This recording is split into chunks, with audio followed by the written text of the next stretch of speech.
Hello, good evening, and welcome to Blizzard Comedy's broadcast Avalanche, the show that puts the ew in news. I'm your host, Johnny Collins. I'm about 6 feet tall, that is, although I am only visible from the chest up, so for all you know, that is the number of feet I have. I am dark-haired, light-skinned, and dressed like a millennial who's still trying and failing to convince themselves that they are still down with the kids, despite not ever being down with the kids when I was a kid. And I'm wearing my Halloween dress because it is July the 25th. So that's basically October. I'm talking about this because I don't want to talk about the news this month, to be honest. Can we just talk about how pretty I am? This is much nicer. Very pretty, Johnny. Thank you very much, Tom. It has been an eventful month for the Conservative Party. Chris Pincher has had the Conservative Party whip withdrawn due to allegations of sexual assault and harassment. Now, I'm not an expert in this matter, but given that he already had these allegations of sexual assault, not sure why they'd give him a party whip. Surely that just makes it much easier for him to commit sexual assault, like giving a misogynist a can of Monster or giving a transphobe Twitter. Several Tory MPs have resigned in protest of Boris Johnson's leadership, including former Health Secretary Sajid Javid, former Chancellor Rishi Sunak, and former Prime Minister Boris Johnson, who went on record saying, "I cannot in good conscience continue to support the failing Johnson leadership of this country and Conservative Party. And I'm stepping down from my position as party leader and Prime Minister to show no confidence vote against the government and trigger a leadership election where I, Boris Johnson, will be running as a candidate on a platform of getting Brexit done and cleaning up after the travesty of Theresa May's leadership."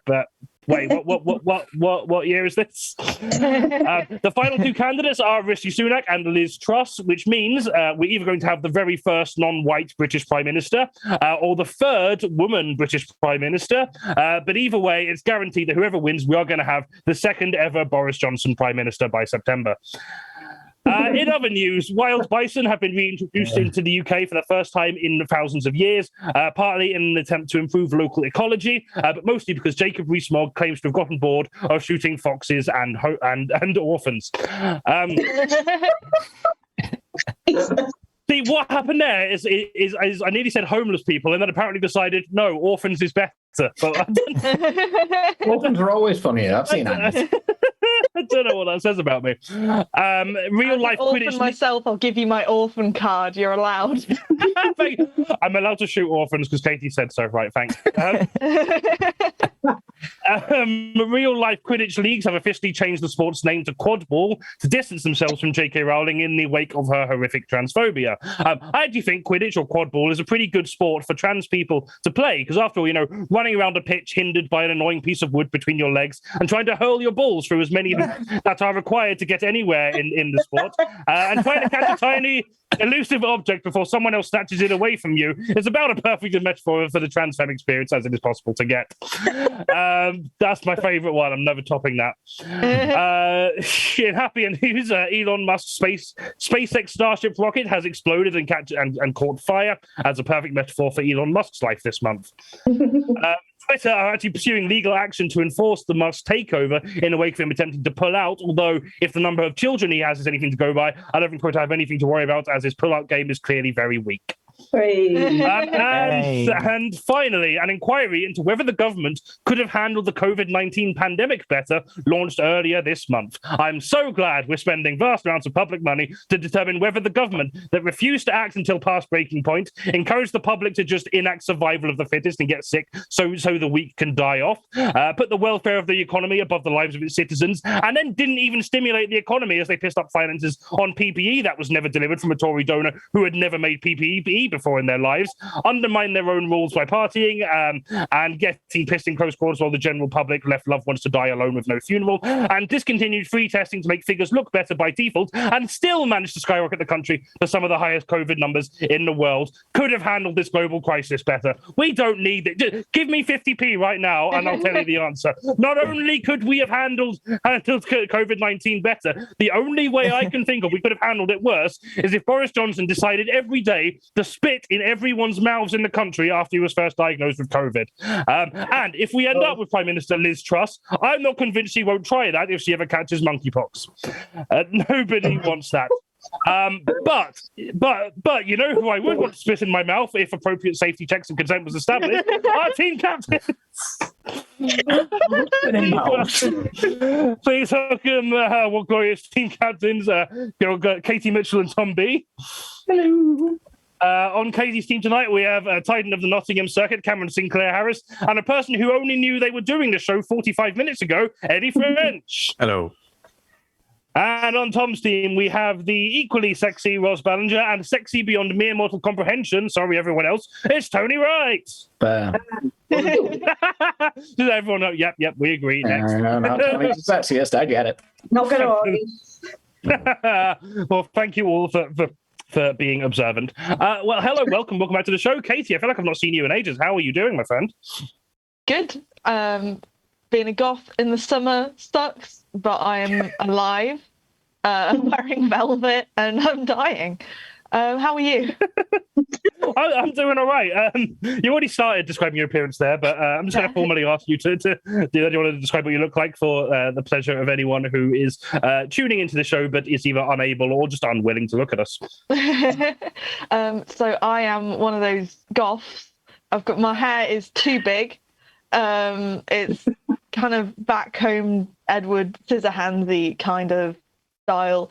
I've got red eyeshadow on, and I've had a red lipstick in my bra since about 8 o'clock this morning, and I've still not got round to putting it on.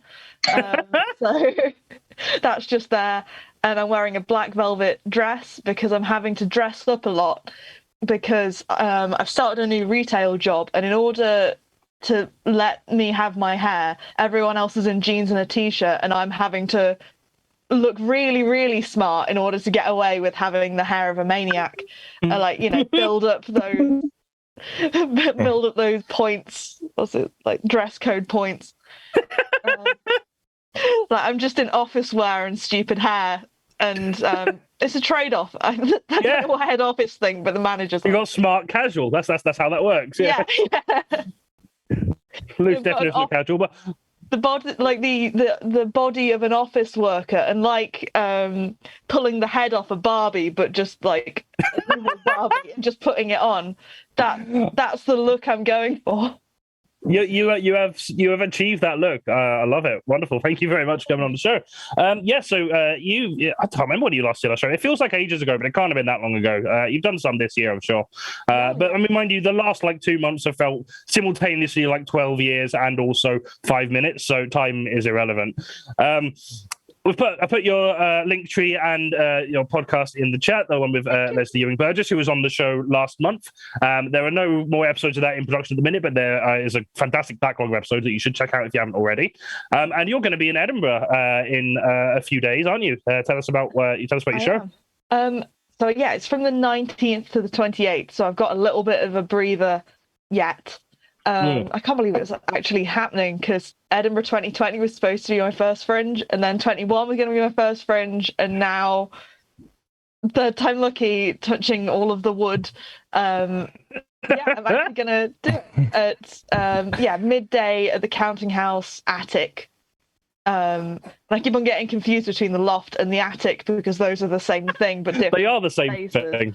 It's bizarre. Like, I would love to know their reasoning. I mean, I'm sure I'll go and be like, oh, but I'm in the attic, and it's just like a small turf wall within Edinburgh, but like half the population call it a loft and half call it an attic, so they just split it apart. It's a real scone type scenario. Yeah. Oh, wonderful. Well, you can check out, you can book tickets to that from Katie's Linktree, as well as see all the other fancy stuff she is doing and will ever do, because that will be updated at some point as well. That sounded kind of morbid. I don't mean it like that. You can follow Katie. She's great. Thanks so much for coming back on the show. And we've got Tom B back again, who I feel like I've seen too recently, if anything. How are you doing? Nice to see you too. I don't get out much and I feel very self-conscious about it, but cool. Fuck you too, Johnny. That's fine. I'm all right. I'm good. For the audio description, I look like I work at Brewdog. I've got big gold rimmed glasses which reflect blue like a comic book character, but it's actually because I'm trying to fix my sleep. Big beard, long pastel pink hair with matching pastel pink jumper. It's like if I went on Bake Off, I'd win. It's that kind of look. Other than that, good. Yeah, that's fantastic. Yeah. No, I mean, I've never seen Bake Off, but I imagine that the bake that wins the off just always looks exactly like you. Not even the baker, just the actual product itself comes out the oven. Exactly. It's the one show where they actually encourage you to put hair in the food. Yeah. I know. You can't do that anymore. Fucking Brexit on that. Karate stopping it, yeah. Oh, Liz Truss is bringing that back. Don't you worry, mate. I love a traditional hair pudding. Yeah. So you can follow Tom on Twitter and also No Money in the Bank there as well. And I've also you're also going on a very small tour next week. It had to been slightly cut short because of the train strike, which is a pain. But do tell us about that and where people can see you. Well, we're going to be in Leeds at Santiago Bar doing a little warm-up show, which will just be some of our weirdest mates and whoever turns up. And one-man emo show, just one guy, which will be very, very fun. And then the next day, on the Thursday, there we go. We are over in Sheffield. Yeah, I know. We're over in Sheffield at 7:30 at Dina venue, and that will be very, very fun. We've already got a lovely bill. We've got Tom King, Stuart Dunlop / Mitch Berkbach, who's been on this, and Bobby Jones, who is often team captain. And we have musical support from Chef de Partey, the only Sheffield-based menu concept band. Oh, sounds amazing. I'm fucking stoked. So good. We've been describing them as menu tour, and and so Callum, who he used to be the bassist of Into the Red, R.I.P. But that's a very silly tattoo because of them. It's great. And he, after they broke up, he's doing this now, and all he's told me is that he's got someone to drum, and someone will be making paninis on stage. So. So it's like a George Egg scenario then. It sounds very George Egg, doesn't it? Yeah. Very exciting. And other than that, on August 4th, we're putting on our first music gig at Wharf Chambers, which is the incredible Slash Fiction and Bruce Alligators, with support from... I love Slash Fiction. Yeah. We hosted Into the Wildflowers down in London, and they were incredible. I stole it, which is impressive. We're nervous, Ron. Nice. But... so that'll be really fun. That's at Wharf Chambers. It's a $5, but we've put a little bit of tickets aside for low income, so you can pay what you want. Because you should see great emo instead of being sad about having no money. That's my policy. That is your policy. Tom B for Chancellor there. Everyone goes. Look, I can't fix the crisis, but who wants to listen to some trans loving emo bands? Oh, fantastic. Well, yeah, you can find more about that on the link tree in the chat. And also, just follow Tom B on Twitter and No Money Bank, and you'll inevitably hear about future stuff that's going on as well, which will be lots of fun. Thanks so much for coming back on the show. Sorry for saying that I'd seen you two recently. It's just love you, really. Right. We are also joined by a first time to the show. We've got Cameron SINCLAIR-HARRIS. Cameron, how you doing? Hello. I'm okay. I'm full of caffeine and other little miracles. So who knows what's going to happen tonight? To clarify, Cameron isn't pregnant. As far as I know, maybe you are. Have I just completely... Oh, shit, yeah, okay. Well, that's an invitation if ever I've heard one. Can you describe your appearance briefly for the sake of any visually impaired people that are here tonight? Okay, so basically today I look like Charlotte Ritchie if she was in like a post-punk band from South London. Oh, you do? Yeah. So I'm wearing a full denim bodysuit because I'm like, if someone asked me like, oh, do you want a denim shirt or denim trousers? I was just like, yes, please. Just before the stream, I put on some makeup. So I've got like pink eyeshadow and eyeliner on because I need to go for that full Vembo Baggins aesthetic. And I was contemplating wearing a choker, but I didn't want the audience to like pass out in the first 5 minutes. So I'm kind of keeping it very casual today. That's fine. Maybe we can put one on towards the end. Maybe I'll give you bonus points if you do that. We'll see. I'm sure our audience have seen worse, knowing the fucking reprobates they all are. But I appreciate you thinking of us anyway. So you've been at a festival this weekend. Tell us about that. How was it? Did you have a good time? Who did you see? Yeah, I was at Tramlines in Sheffield, which was eventful. It was I felt so important because I was in press and I was just milling about Sheffield Wednesday Football Club like I was an actual footballer. When in reality I'm the least sporty person anyone could ever know. Like what? I see a football and I just scream. Like what? Why are you even trans then if it's not to just get an advantage in all sports? What's wrong with you? I think they cut me out. I think Sheffield Wednesday just cut me out because that's too dangerous. Oh dear. Am I here? Yep. You're still here. It's all good. Have you lost me? We can hear you. You're fine. You're back. Hello. Cool. Yeah. Well, we did hear most of that, so that's fine. We might have lost you now. Isn't technology fun? There we are. Yeah, you dropped out again a bit there. Hello. Yes, you're here. You keep coming in. Hello. You keep coming in as you ask, and then freezing again. Isn't this fun? Yeah, my internet is terrible. Like whenever I've been hearing you guys, like it's been fine, but like I think my computer just really hates me. It's. Oh, fantastic. Well, hopefully it will stop doing that because we've got like 2.5 hours of this to go, and it might take double that if we have to. I'm sure it'll be fine. Who are you with? Cool. Are you with Virgin because they have a history of hating this show?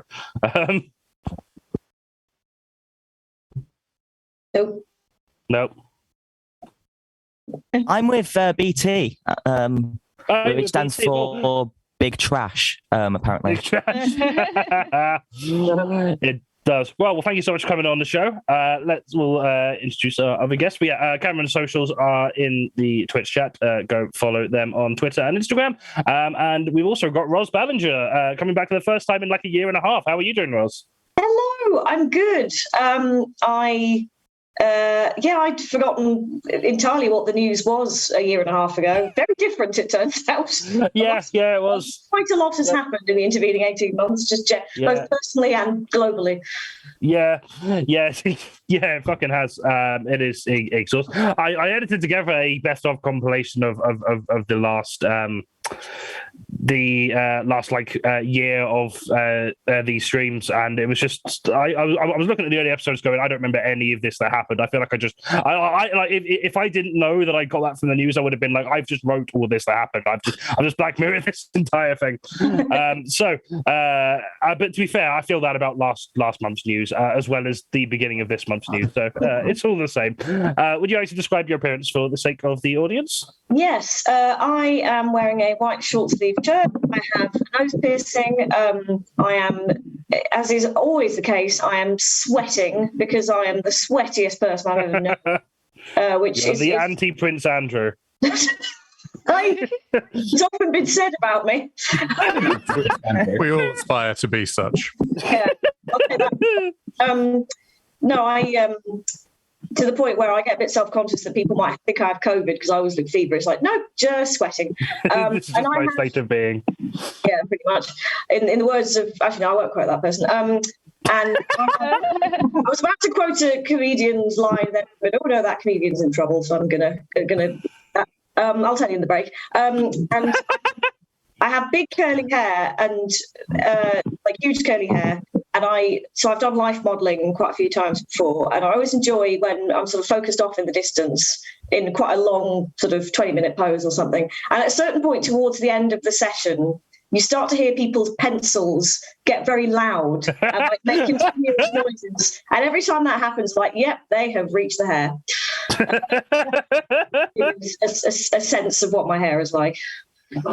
Fantastic! I always love hearing these image description of yourselves. They're always very creative and lovely, and that was no different. Thank you very much for telling that. Have you how have you been? What have you been up to lately? I know you've not got a great deal coming up at the moment, but tell us about something that makes you happy. We've got a lot of misery news. What's made you happy in the last 20 years? Wow, that's a lot to sum up in once. I've been in the last few months. I've been doing a lot of new stuff. I've been going to a lot of live music, which I never really used to do. I've been going to see some wrestling, including another person who's on the panel who was involved in that, who I'm sure will talk about it. Comedically, I've kind of been up to fuck all, really, and I don't have a reason for that. I think just post-lockdowns, my confidence kind of went down, and I didn't really have the energy. Every time I see the Facebook post saying I need something, please email me for a spot, I sort of almost start, and then I hear the siren from the Kill Bill films go off in my head, and it's sort of something prevents me from doing so. I've done I feel that. I get that. I've done a handful of gigs, all of which have gone quite well. At one point, I went off on an improvised ramble about the Jack Grealish's thighs. I don't know how that happened. Jack Grealish, for those who don't know, is a player for Manchester City. God's own himbo. He's adorable.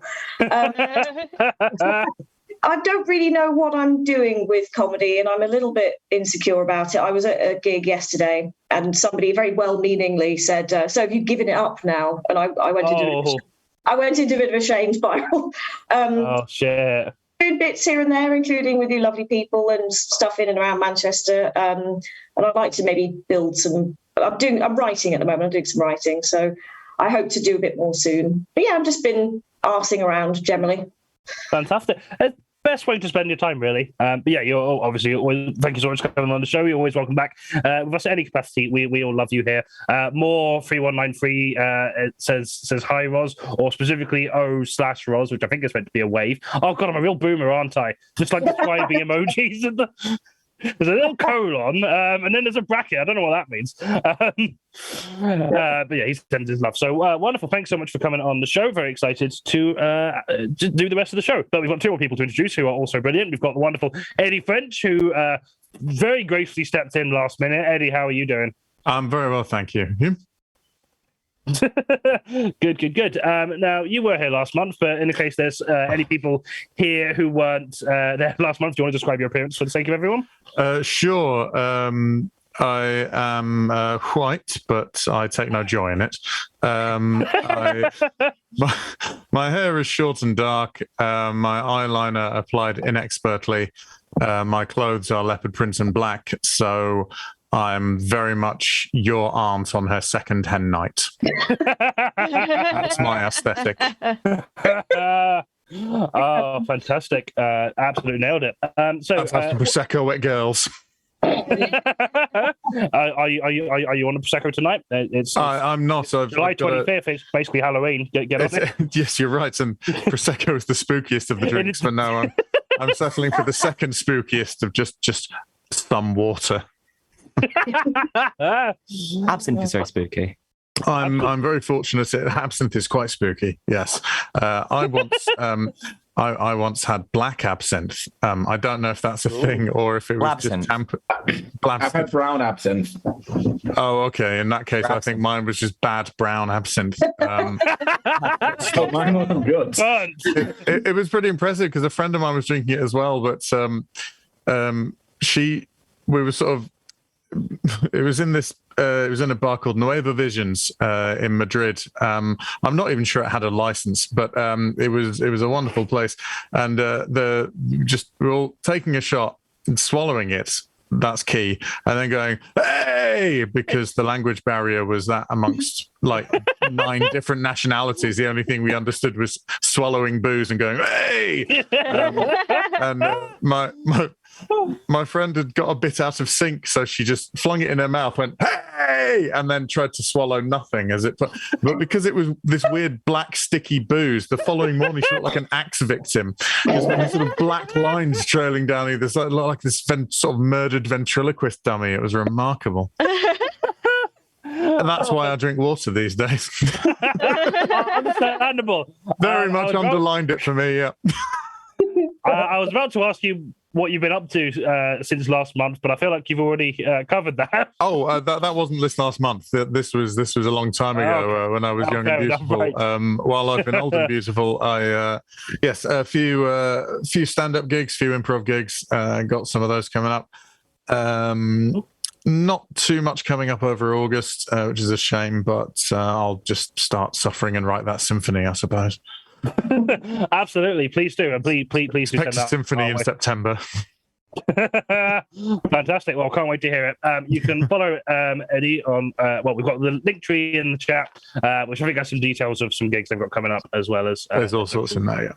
Yeah, all sorts in there. Take your pick. Do what you want. There's my Bandcamp for my unfunny music and oh, fantastic, and stuff for the well, you might find it funny. But it wasn't written with that intention, but you know, and then links to the other funny stuff as well. Beautiful. Thank you so much, and thanks again for coming on the show so last minute. Looking forward to to be fair, I was going to say being less prepped than anyone else, but both team captains have admitted to me before the call side that they didn't do any prep or even watch the news. So you're probably on about even prep. Oh, sorry. It's me who doesn't watch the news. It makes me sad. It's right. fair. Yeah, fair. I am sorry for misrepresenting you, Katie. Forgive me. Thanks so much for coming on the show. And last but not least, we have the wonderful Tony Wright. Tony, how are you doing? I'm good, thank you. Yourself? Yeah, I'm doing good. Do you want to describe your appearance for the sake of the audience? Absolutely. I guess I'd describe myself as Tom B if he owned a kebab shop.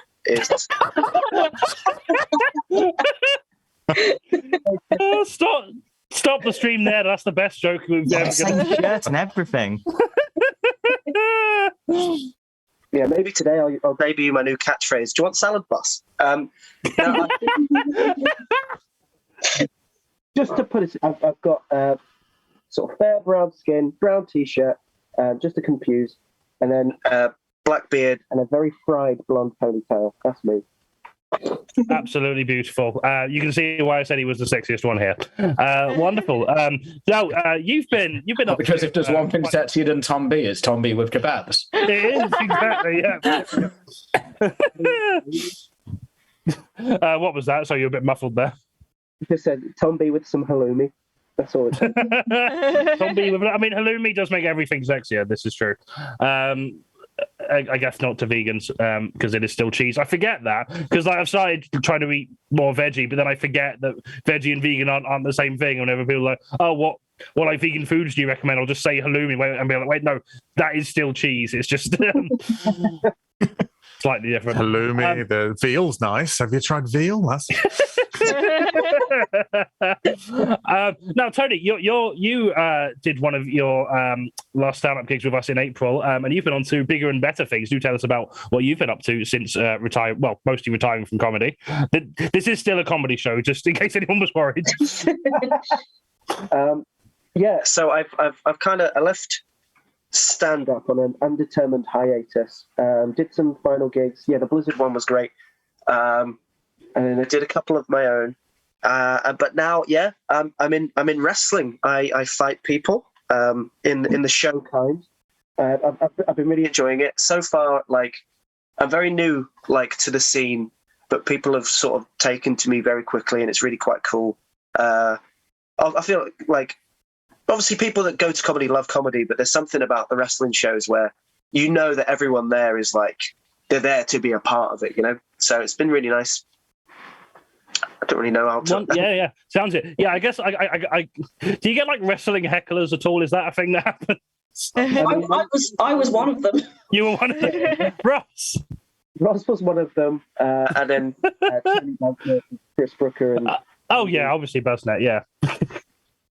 What I loved was Danny Deegan cheering the person I was facing, who was absolutely a bad guy, but because it was just me that he was against, he was like, "No, I'm gonna do it." Yes, Danny has. Sorry to interrupt. Danny has a thing where he, to Danny Deegan, the comedian, who he mentioned this to me. He likes to cheer whoever is not being cheered for.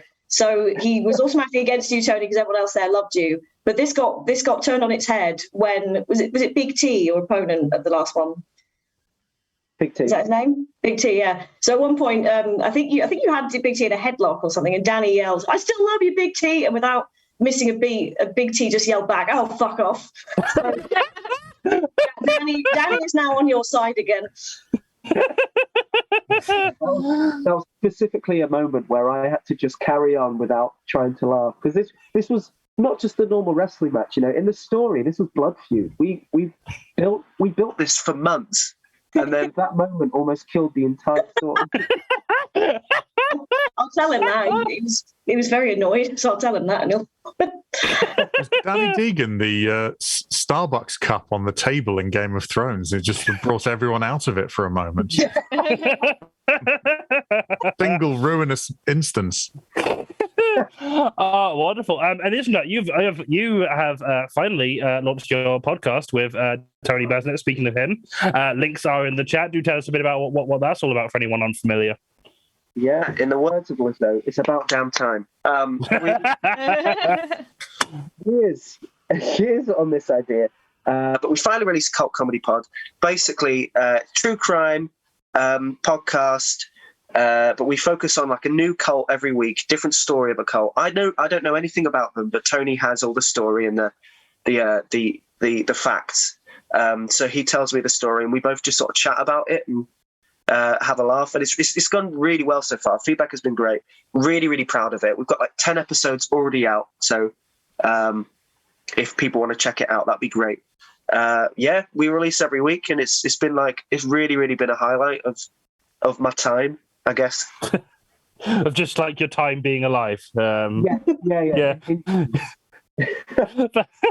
Oh, so fantastic! Yeah, do go check that out. I didn't really have 10 episodes out already. It's like you like spent like 2 years prepping it, and then now you've got over that. You're just absolutely killing it.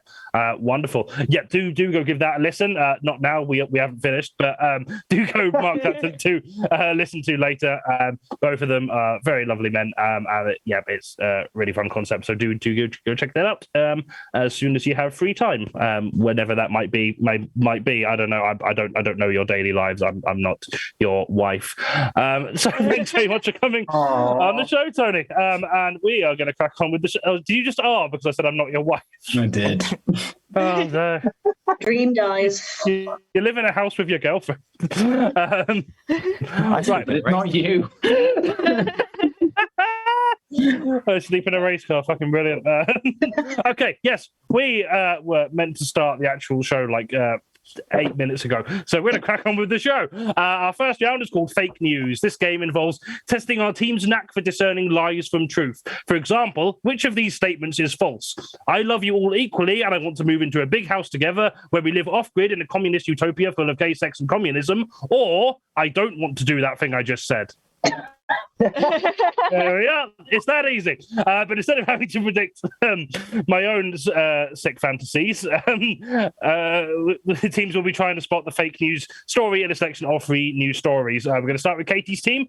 Katie, your 3 headlines are: Hamster survives daring trip into the stratosphere on a flying balloon. Mrs. Brown actor Brendan O'Carroll dropped character to recite Richard III in the middle of a Glasgow live show. And Matt Gates opposes active shooter alert system because it'll bombard your phone 24 hours a day. Jesus Christ. Yeah, no. That's great. What are you thinking? Well, I can absolutely see the Mrs. Brown guy doing that. Like... Because I think deep down he's an established character actor, and like he will know Shakespeare, and he'll just say, you know what, I'm going to shock you all. And The thing is, in an Now is the Irish winter of our accent- fecking miscontent. And I do feel that if, in an Irish accent, it'll be Richard III, which is the Mrs. Brown's Boys level joke. Yeah.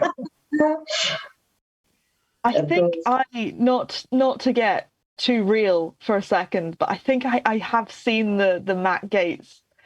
Or I remember saying the active shooter system will bombard your phone 24 hours a day. I think I've seen that. Katie, that was so real. I felt that you told us that while sitting backwards on a chair. That was how real we're dealing with. Get real for you for a sec. I'm gonna get real with you for a sec and play the game, and then we'll like go back. Hey guys, let's rap about Matt Gates. Yeah, let's. I like the wording on the hamster story because the daring trip suggests the hamster opted to do this. Like this hamster saw that Baumgartner fellow who jumped out the stratosphere and went, "Oh yeah, Hammy having some of that." Hamster puts on like a little aviator thing and a silk scarf. Yeah. Kisses his little hamster wife. Cute little hamstronaut. A white scarf flowing. Yeah. Yeah. Yeah, like not to like actually play the game or anything. Like, but like, I think the way that hamster headline has been written, I think no actual newspaper would include like the word daring in it. Like you said, it's very like embellished. So I think the other two look like actual headlines, and the capital letters do give the game away. The thing is, because I know Johnny and they're a tricksy little thing, I reckon that I would not be surprised if Mrs. Brown actor David O'Carroll dropped character to recite like Hamlet or Henry V or something, and Johnny's just changed the name of the play. Or they did it for like Richard III, but not in Glasgow. It was in like Sheffield or something. Yeah, I feel like that double bluff. The level. Tricksy little pixie. Three-dimensional. Actually, yeah. Yeah. It was actually the Royal Shakespeare Company just stopped doing Richard III to do a Mrs. Brown's Boys episode. It was actually Screaming, "Are you not entertained?"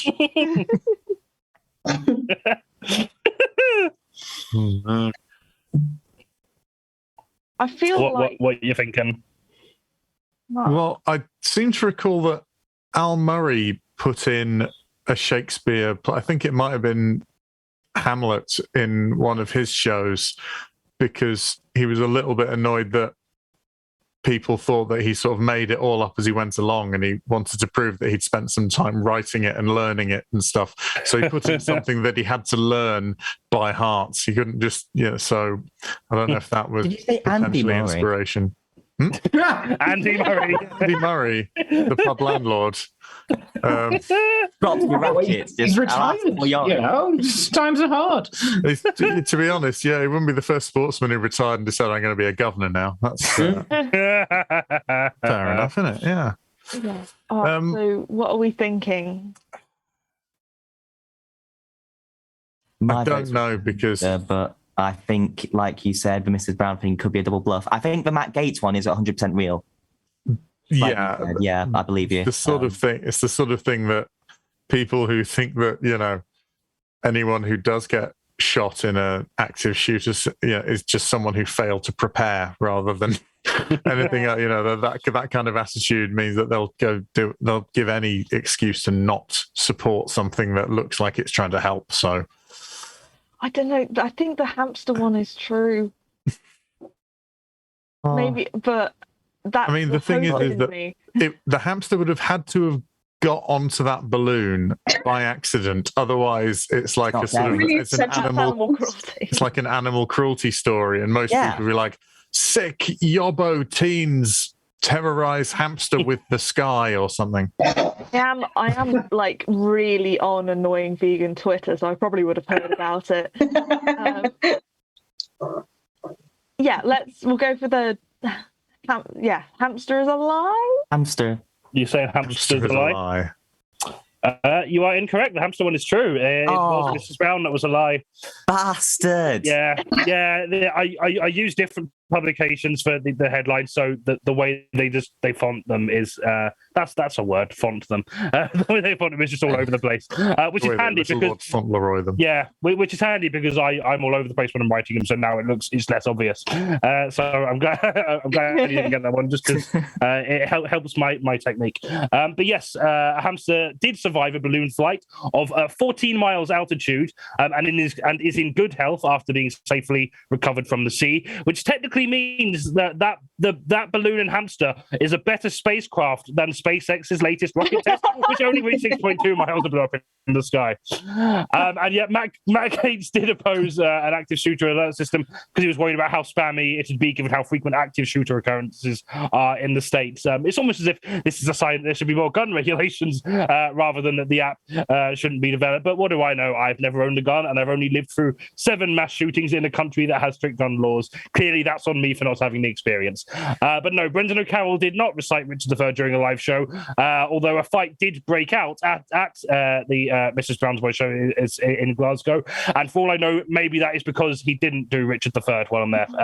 I can neither confirm nor deny that occurrence. Right, has Elon Musk... Going, Bard. Has Elon Musk put in a bid for the hamster yet? Like multi-billion-dollar bid for the hamster? I could make it go 17 miles if I was in charge. I have not heard this yet, but maybe next episode we'll have that. The answer is yes. I'm sceptical of the claim that the hamster is in good health because my brother had a hamster that just straight up died for no reason. And I feel like I think something is going on inside that hamster that none of us can see. A hamster with a 1,000-yard stare. Yeah. And remember, if any hamsters out there are struggling, this is been affected by issues raised in tonight's program. Send off for a fact sheet. Okay, Tom, your headlines are: Rock and Roll Hall of Fame curator files noise complaint against neighbours for loud sex and Smash Mouth at 4 a.m. Quick question: is Smash Mouth the band or a blowjob? I cannot give you any information that is not in the headline. Vicar caught in flagrant with Henry the Hoover, carried on after being seen, and chess robot grabs and breaks finger of 7-year-old opponent. This is awkward because I know what the answer to this is, so I'm not going to participate in any decision making. I know for a fact that the robot one is true. Yeah, so do I. Eliminate it. Which is the most... I can't decide if it's hilarious or really, really horrible. It's a right, so the reason it happened is that the kid made an illegal move. Well, not an illegal move, it's like they acted too quickly in the timing because the robot expected more timing. So the robot panicked and broke his finger. And I shouldn't laugh because a child is injured. But also... The robot panicked? Yeah, well, not panic, but just didn't know what to do with the situation. I think it was like a get your hand off the board thing, or just make, that's a funny one. I don't know. But I'm a bit depressed that a robot is able to react more spontaneously when somebody moves unexpectedly than me when I'm groped in a pub. Because, God, if I had the speed of that robot to break a man's finger, I would feel much better about myself. Well, that's actually how we're going to tackle it. We're going to get robots that look like, women, and then man goes in, breaks the fingers, can't touch any. Yeah, I entirely endorse that. It's like in RoboCop when he shoots that guy in the dick. It's actually weirdly exactly like that, but I didn't think this is the place I would reference RoboCop. This always happens. Every time we do a topical show, we reference stuff from the 80s and 90s. Well, if you keep looking, me and Andrew, Johnny. It's not just you two. Like we fucking MC Hammer back in January. You had MC Hammer on? Yes, we had MC Hammer on. Okay, you know the 80s because you referenced them. I was made in it. So you think the chess robot one is true? So that can somebody tell me what flagrant means? In flagrante means in the nude. Oh, so he's just back in naked. That's fine. Well, I think I think he was probably doing other things. Maybe a nude spring clean is like the thing now. Maybe. Just got too used to working from home and forgot you had to get dressed to do the hoovering. From getting dust on your clothes. Perfect. But you get dust on your body. And that's way worse. Because you just put your clothes in the wash, whereas I'm too depressed to shower. So Oh dear. I've got a question about the first one, the phrasing of the first one. Okay. Does that imply that Smash Mouth was playing during the loud sex? Because I think Smash Mouth might, as good as they are, I don't think I could concentrate on a sexual encounter while Smash Mouth was playing, I'll be honest. Somebody once told me you could. I may not be the sharpest tool in the shed, but I don't have a punchline to Imagine if it was why can't we be friends? Oh God. I just this is just what I call Netflix and chill. I don't see what the big thing about this. Loud sex and Smash Mouth. Loud sex and Smash Mouth. Just, cut out the bullshit. When they don't stop coming and they just don't stop. Yeah, Tony wins this one. Oh, does he? Okay, fine. 5 points to Tony then, I guess. Sure. We're going by Taskmaster rules, whoever is the most epic of the group. I think I'm fairly sure I'm going back on my own word here and actually saying what I do know. You need to win. I mean, that is the point of the game. Yeah, it's not cheating to know the answer. It's less funny though, isn't it? I know, but that's why you do the jokes, and then we're just like, anyway, Ross, what is it? I think I've seen the headline about the vicar somewhere. I don't know any of the details, but I'm fairly sure. Because I remember reading the headline and thinking I almost admire him for just carrying on after he saw it. It was like, well, in for a penny. Like I've ruined my life now. I might as well just carry on and have a good time. In for a Henry, out for a pound. Yeah. Indeed, in for a pound. Might as well finish, yeah. Yeah. I've got something here that can clean it up easily. So. Oh, is that why it's? Oh. Because when the joke when you're a teenager is it's like mouth stuff, but no, it's not. It's a vacuum cleaner. It's plastic, and it. Imagine if someone did just like try and suck your dick by just constantly inhaling with you. Oh God! You're trying to empty not like breathing out at all, just an endless tunnel. Like circular breathing on the trumpet. Right, God. so you think the chess and the vicar one are the true ones? So you think rock and roll is fake? As brilliant as rock and roll one is, I think that is false. I do go with Roz's theory that no one could concentrate during Smash Mouth. You are correct. I mean, you're correct that is the fake one. We need more research on whether anyone can concentrate in sex during Smash Mouth. But you are correct that is the fake headline. I'll report back in a few weeks. Yeah. Yes, the chess robot did break the finger of a 7-year-old opponent. Apparently, as Tom said, due to the child taking his turn too quickly, which has interesting implications about what's going to happen to everyone's dicks once sex robots are commercially available. Oh, no. And a vicar was caught pleasuring himself with a Henry the Hoover and carried on even after being caught. To be fair, at least the Hoover was of legal age, being 41 years old. But no, it's an improvement. But no, the Rock and Roll Hall of Fame curator has not filed any noise complaints. But in fact, he has himself been arrested and charged with conspiracy to sell $1 million worth of stolen Eagles lyrics and notes. What would that even look like? $1 million worth of Eagles lyrics. I wouldn't even pay $1 million to have the literal Eagles live in my house as my own private band. Unless it's embarrassing poetry they explicitly wrote between the ages of 12 and 15, I'm not interested. So at the end of that round, Tom's team on 3 points, Cage's team on 0 points. The next round is 1,000 words. They say a picture can paint 1,000 words, although usually they go way over that word count by waffling on about nothing for 14 paragraphs and panically trying to condense their key points into the word limit 2 hours before their deadline. This game is our picture round, and we will be showing off some artistic impressions of news stories by Rob Maltby, and it is all of your jobs to identify what the story is. So can we have the first picture, please, Sam? Thank you. Image description. Our first picture depicts 6 floating humanoid figures with low detail in various poses on skateboards. A road is visible in the background, as well as cream-coloured buildings on either side and a bright blue sky with a cloud to the right. What do you think's going on here? This is what OPM think heaven looks like. Oh, tune. Oh, I was This thinking is, on a similar line. This is evidence that purgatory is an eighth pipe. This is what all the comedians look like backstage because they're all really cool. The most unconventional polycule I've ever seen. And as the summer turns to autumn, the dude trees shed her leaves.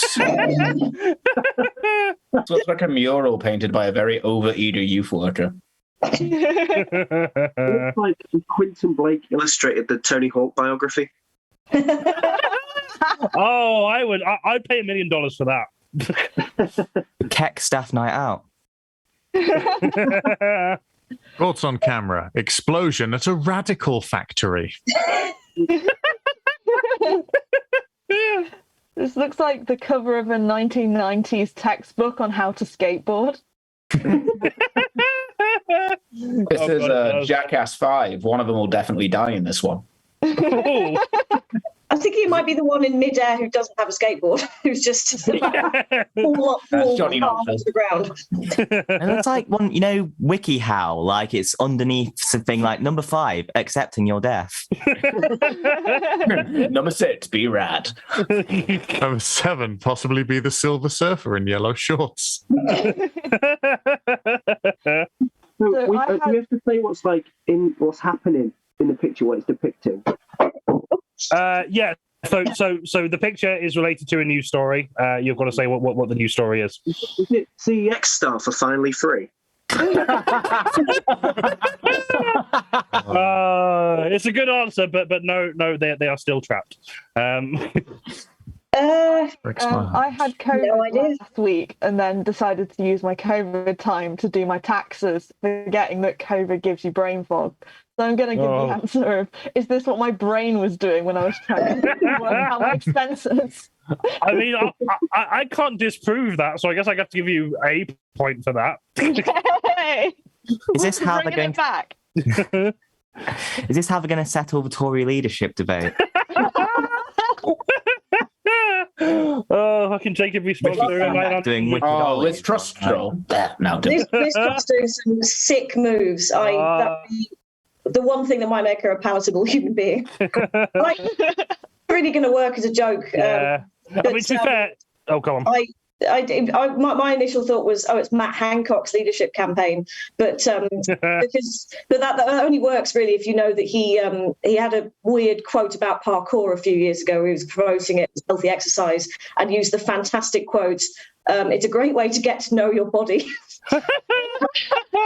Oh, that is brilliant. Less a joke, more of an anecdote.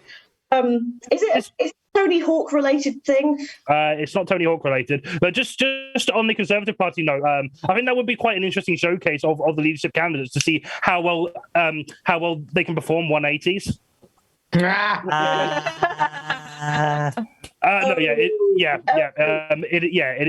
is not related to Tony Hawk. It is related to video games, though. Video games. Well, specifically a video game. Yeah. What was that, Tom? Is it Skate? Skate. Yep, that's right. It is Skate. Do you know the actual news story about it? Is it? I mean, is it just that there's a new state coming out? I mean, I know they've changed dev teams or something, but I don't know the full story. Yeah, that's not the full story. I will give you a point because it is Skate, but I won't give you the full 2. Does anyone know exactly what game? Yeah. Is there some kind of controvery of some sort? Has it gone woke? I mean, is it woke skating now? You have to call it wakeboarding now. Yeah. So what this is an internal development build of the upcoming Skate game has been leaked, and EA have nuked the leaks account and have urged people not to play the leaked game is what the full news story is. But I'll give you 1 point for Skate. This is a screen grab from an early build of the upcoming follow-up to EA's Skate 3, which has been confirmed to be a free-to-play live service game. Now, if you're not sure what that means, free-to-play means instead of financing a game by making players buy it to play it. The publishers prey on neurodiverse people and gambling addicts by enticing them to spend optional money in order to unlock additional skins and features that may or may not actually benefit the gameplay, but will drain the bank accounts of their customers who don't realize how much the small transactions are building up and draining their bank account and making a bunch of rich executives incredibly richer. And live service means when the publishers have milked all the money they can out of its victims, I mean customers, the game will be shut down and all the money spent on in-game purchases will be effectively wasted. Isn't capitalism wonderful? Just going to give you 1 point each there, 1 to Tom for getting skate and 1 to Katie because I can't prove that wasn't the factors in her brain. You are equally right. I don't know. Okay, next points for things we can't prove. No, you can point to things that I can't disprove. Next picture, please, Sam. Unless you've already done it. There we are. Thank you. Our next picture depicts a singer on stage with red lighting, a drum kit in the background, and the singer holding the mic in the stand with both hands, wearing a t-shirt, underpants, shoes, and no trousers. What's going on here? This is exactly your how I feel. got out again. Oh, sorry, go. Well, go on, Katie. I said your DAR's got out again. My anxiety dreams every other week. I was going to say, this is just how I feel when I disassociate on stage. When you're asked to headline a festival, but you forget your kit. It's like it looks like Sam Fender's been asked to like sponsor a new brand of Huggies. Wow. And ask Carrie White to plan their stage show. Morrissey. Go on. I was going to say, before Morrissey went on stage, one of the roadies told him that trousers were woke now.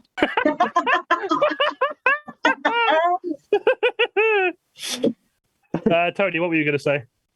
As Billy Ray Cyrus tried to recreate 2014 Miley Cyrus, but to no success. Oh, that's another thing I'd pay $1 million to see if I had that money. Just sticking his tongue out and waving a big foam. Yeah. Oh. Guys, this is not what we meant by a stripped back show.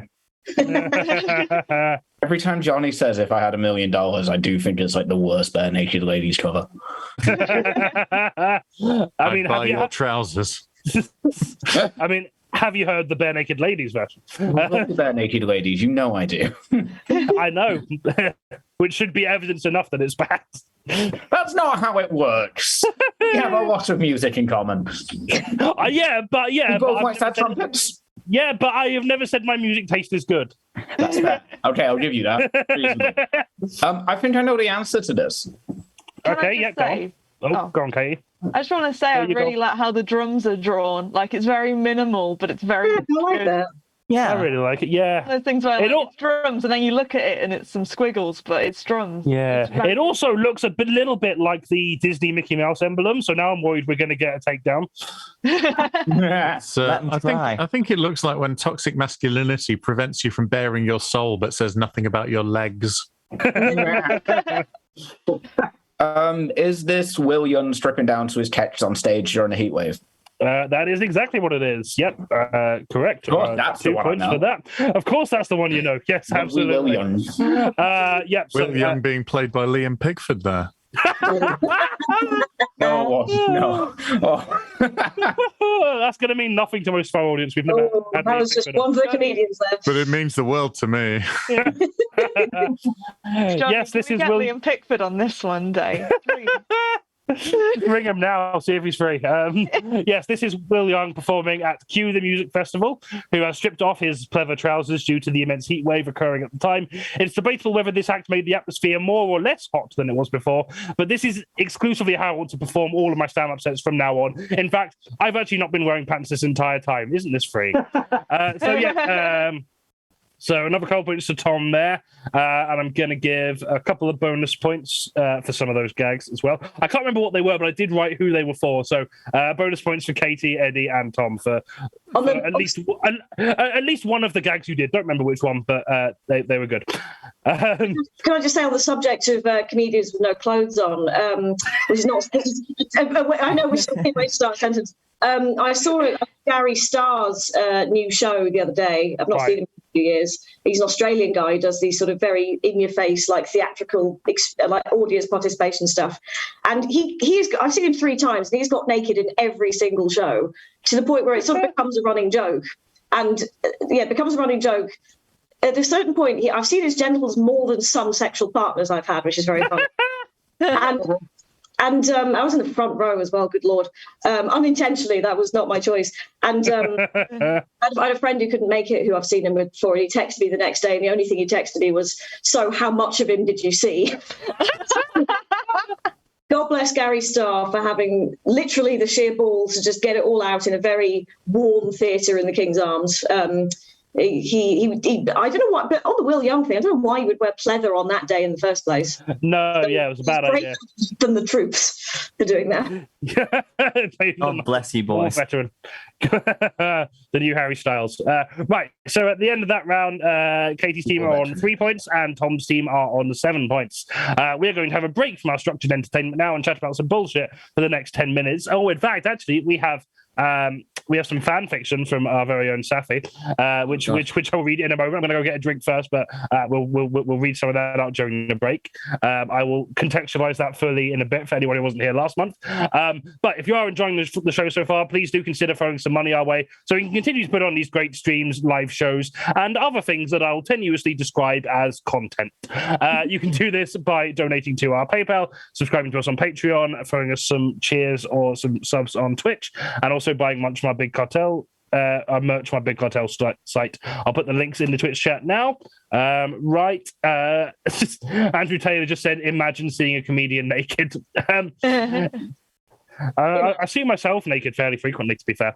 Right, we'll be back in a moment, then we'll read some of that fan fiction. Back in a moment. Oh, comments.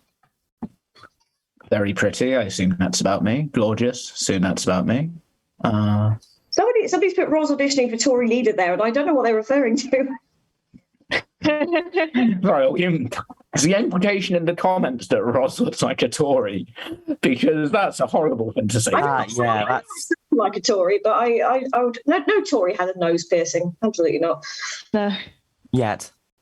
Yeah, just you wait. I've met young Tories. They're terrifying. Look. They're not marching in Pride this year, are they? I don't think they don't normally, do they? I don't think. The Lib Dems have done before, which is always very funny. Oh, their time will come. You know, we're all going to forget soon enough, right? It'll be fine. There's a new generation of students this time. What have we got? Lala the Alpaca says, yay, fan fiction. Yep. Why are people happy about my fix? Yeah, to be fair, we've not read it yet, so I don't know how I feel about it so far. But yeah. I'm so excited, honestly. Gray the Earth thing says, Roz, you just said you'd actually knew the answer, you'd refrain from contributing guidance. I don't know what that's in reference to, other than, yeah.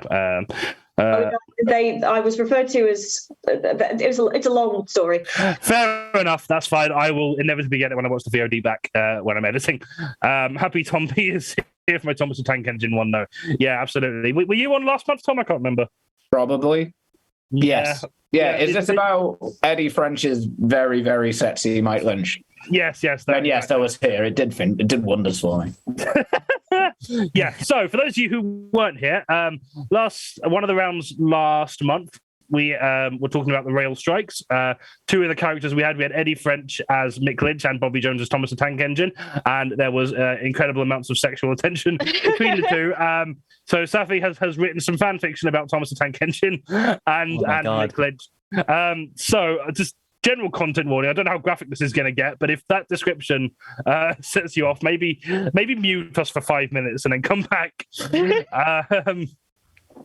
Right, let me get this up. It's very funny that Tony is going to walk back into this. It is. No one contextualize it for him. Are you going to do voices, Johnny? No. Ringo Starr voice, please. Who do you think I am, Stephen Fry?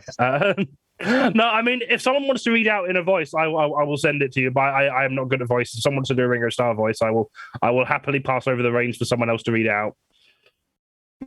No. Go on, Johnny. Maybe. Cool. That's fine. You are getting a year 10 class reading of this. Okay. So this is called Thomas X Mick Lynch. Thomas awoke in a dark warehouse. He looked around but couldn't make out anything. Not knowing how much time had passed and where he was, he tried to wiggle his carriage to wake himself up. How do you wiggle a carriage? Take that, money maker. To wake himself up. But all he heard was rattling. How strange, he thought. My carriage isn't nearly this heavy. Why is it so difficult to move? I don't like where this is going.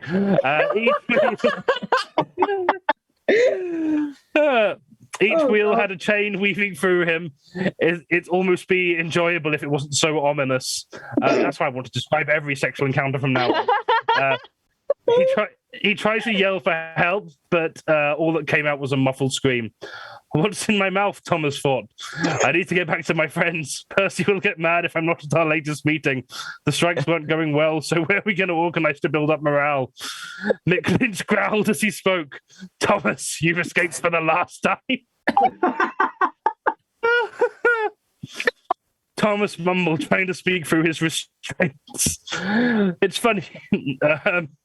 It's funny, really. You'd think now would be the worst time to try anything. No one will even notice you're gone. So many trains on strike, not a single one to be around. So sad, so stupid. As Nick walked closer, the thin beams of light that peeked into the warehouse bounced off his shiny bald head like a mirror blinding Tom. Is that meant to be Thomas, or is Tom B also there? I'm sure. I'm just watching in the corner. Just watching. Yeah. He walked in close to Tom's face. I think it's meant to be Thomas, and stroked it gently with the back of his hand, a single finger following the curve of his cheek. It's okay to be afraid, pet. When I'm done with you, there won't be much to find, but I'm going to have a little fun with you first. Is this a snuff fiction as well? I'm genuinely concerned. A smile creeped across his face when he said that. Tom's eyes darted around in fear, looking for an exit, struggling to move using what little strength he had over the echoing laughter that bounced off every wall in the building. Just then, Tom saw what looked like something moving in the distance with a faint click sound. Who's there? Boomed the Mick's voice, but there wasn't anything in return. No sound of gravel or someone running away, not a thing. If anything, it could have been some rats scurrying through the warehouses. Thomas dismissed the shared thought and had hoped it was a person. Wait. Mick was looking uneasy with the unknown and picked up a metal pole originally meant for Thomas. What? But started banging it against objects to see if anything scurried away from his distraction. I'm genuinely gripped now. This is tense. Thomas took the time he had to wiggle as much as he could and spit out the mouthpiece. If he wanted to do anything, there wasn't really much point trying to escape. His wheel couldn't take him anywhere, even if he tried. But at least he could breathe better with his mouthpiece out. In the time he had worn it, his mouth had gone dry and felt stale. Enjoy your peace and moment of freedom from that.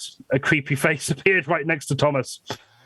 In all the running thoughts, he didn't notice the silence. His mind was so loud he nearly jumped 5 foot with the slimy man whispering next to him. Is this Mick Lynch, the slimy man, or is this a different man? I'm confused. I'm confused, terrified, and a little aroused.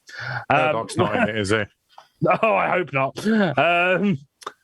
Murdoch said everything. Well, I was going to take it off you if you had a bit of patience, but saves me the job, I guess. He shrugged at Thomas as he walks around to face him. Must be eager for the fun I have planned for you. If you do a good enough job, maybe you might make it. I'm a generous man. He stood confidently while speaking those words. You've made things quite difficult for me, and the stress of a man must be relieved in some way. Thomas felt a shiver of disgust trickle him down. He had a feeling of where this was going, and in any other situation, he might have quite enjoyed slapping up a good man cock in restraints. I mean, he was a train of good taste, and some days who doesn't want to be used as a good whole?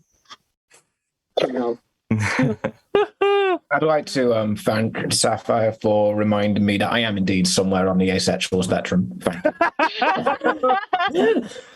and yet somehow still hotter than 50 Shades of Grey. Yeah. No, this is much better written than that. much superior work than that. Yeah. No, you know those pieces of art that inspire you to make pieces of art of your own. Like, I think I've been inspired. Oh, fantastic. Right. Well, we've not even finished yet. We've got like another few paragraphs to go. Oh my God, yes. Can I just ask why you didn't call it Thomas the Spank Engine? Safi will have to answer that. I imagine it's a working title, though. I'm sure we can change it before it goes to publishing. It's fine. The second chapter, can we have it as some sort of canon that the controller in the Fat Controller's name is because he's a Dom? Like, I don't like it. I'll talk about it. Right. I Oh really God. like the idea of Thomas the Spank Engine of just like slap, clang. Thomas the Spank Engine is my wrestler's entrance. Just come on with everybody. You're taking notes, Tony. Okay. Mick began unzipping his trousers to reveal a tiny worm-like creature. I'm referring to this big boy. You couldn't get it up first. Thomas thought it was best not to provoke him with a side comment on his lifeless worm. Meanwhile, at the fort, Mick had begun rubbing his cock along his face to leave a sort of snail trail behind a mix of sweat and pre-cum, slung across the same cheek as he earlier. Headphones are out. Let me know. You start again. We're on the last page. I'll let you know when we're back.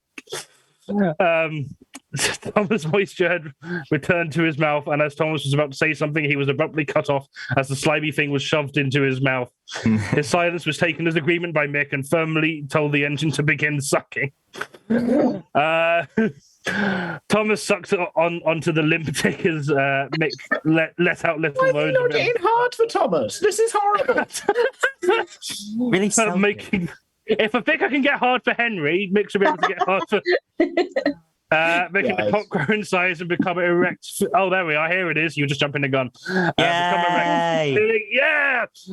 Filling up Thomas's mouth. The large man started getting more aggressive with his thrusts, really giving his all to mouth fucking that train.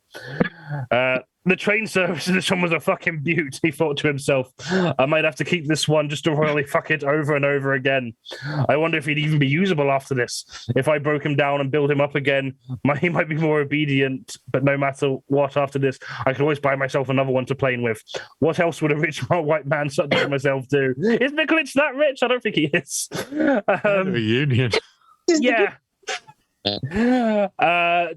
Maybe it's actually the Fat Controller all along. Thomas began to choke on the fast thrust, each one making it harder to breathe than the last. But on each moan, he heard the man breathe out. Sirens were also heard off in the distance. The moment they got close enough, Thomas thought it was time to bite off the cock. What?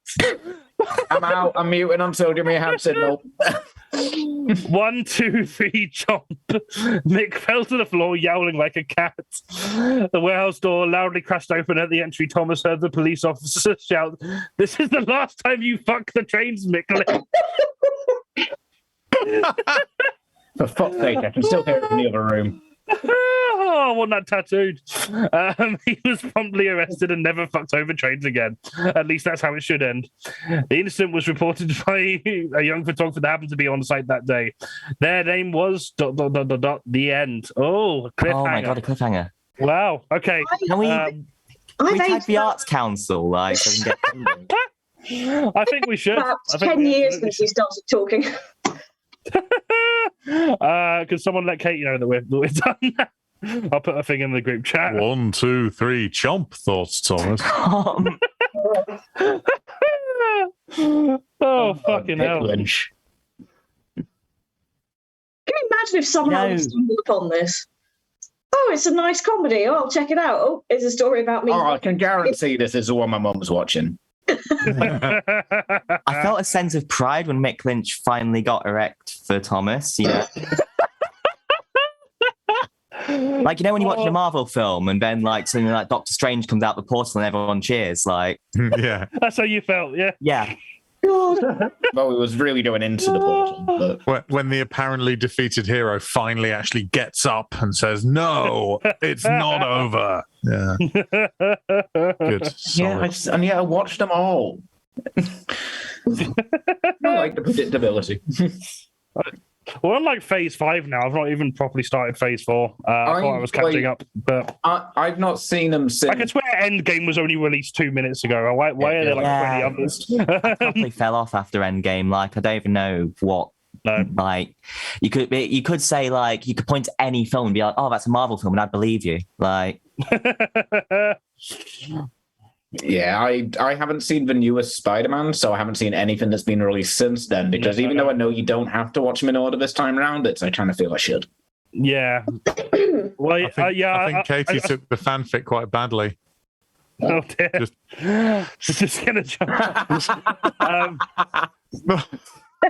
So someone let her know it's over. This is dreadful. I can't. I have. I've okay, good. Yeah, I put it in the chat and I don't know if you've seen it. Never mind. But I have put it in the chat. It's over now. I do worry. I do. But yeah, Tom. What I've been doing is I started. So I finished Endgame and then I started going back and watching some of the TV series. I watched Agent Carter because it was the first one like in the timeline, and that was fucking amazing. And then I got onto the next one, which was Agents of Shield, and I just couldn't get into it because I just wanted more Agent Carter. Like Agents of Shield is probably fine, but I was like, Agent of Shield has the same issue of Star Trek Enterprise, which is by the time it finally got good, no one was watching it. Well, that's it. Yeah, there's a lot of series where it's like, I want the fucking sexy femme fatale lady and Jarvis. Like no one else. I'm not interested in any other characters anymore. Right, I've not been looking at the chat. What's been the we all deserve a rise, said Thomas. Oh yeah, no, people have been chipping in their suggestions. But I missed this. Sam Thomas, fantastic piece of kit. I did enjoy that. Not right yet, but amazing work, Safi Bis Lasagna. I agree. Yeah, fucking stellar. Well, we all know he's Dickless now. Dickless Lynch. Glad I've got headphones on so random children can't wander in and hear such filth. Do you know? I've just realised I've had the window open and I think there are kids playing in the garden. So not anymore. No. Their parents took them in. They're bound to learn about this eventually, so you've just saved them a awkward talk. Yeah. Mummy, Lynch. He won't be hurting you anymore. Marvel's Paddington 2 says crazy enough. I know that was in the context of the Marvel chat we were just having, but I read that fully. It's just that story I just read is just Marvel's Paddington 2. Somehow Disney owns everything. It could happen, I'm sure. Right, are we all back? Shall we move on with the actual show? Does anyone else need a moment to recover? I don't think I'll ever recover. I think it's best that we all keep busy at this difficult time. Yeah, I agree. I mean, the thing is, I know how on it Blizzard is with trigger warning, so when you say, I don't really know how to prepare you for this, I'm more. Yeah. I'm braced positions. Yeah, see, on the one hand, I feel like I should have read it in advance so I could have properly content warned, but I'm also glad I read it for the first time on stream. So I do apologize. What is the word? The thing is, we haven't lost any viewers. We're still on 17, so clearly it was fun. So thank you all for letting know that. You don't need to be sorry, Safi. It's fine.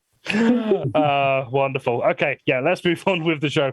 Our next game is Gammon Fishing, and to celebrate the final weeks, or well, like month and a half of Boris Johnson's tenure as the world's most Boris Johnson Prime Minister of the United Kingdom, we're going to take it back and look at some of the worst things he's ever said with a twist.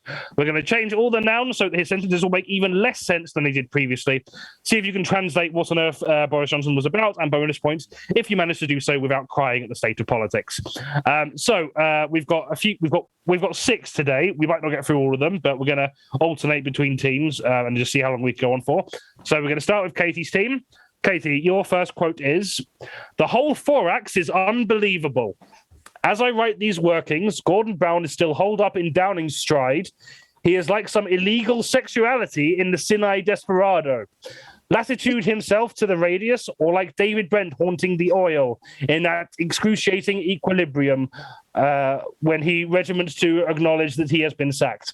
Isn't there someone, the Keish's private sedge, the nice polka on the dorm of number 10, whose joker it is to tell him that the gowl is up?" I have seen this, so I think I'll be able to get but I think we'll be able to do this. I think we've nailed this. The whole thing is unbelievable. Mm-hmm. As I write these words, Gordon Brown is still holed up in Downing Street. Yep. He's like some illegal squatter. Yes. Hang on. No, not squatter. What? Squirrel. Nope. Illegal sweatshop? I don't know. Nope. Sagittarius. Urchin. It's not Sagittarius. Saxophone. No, he's not an illegal saxophone. Gordon Brown, illegal saxophone. That's his Edinburgh hour. No, I will give you a clue.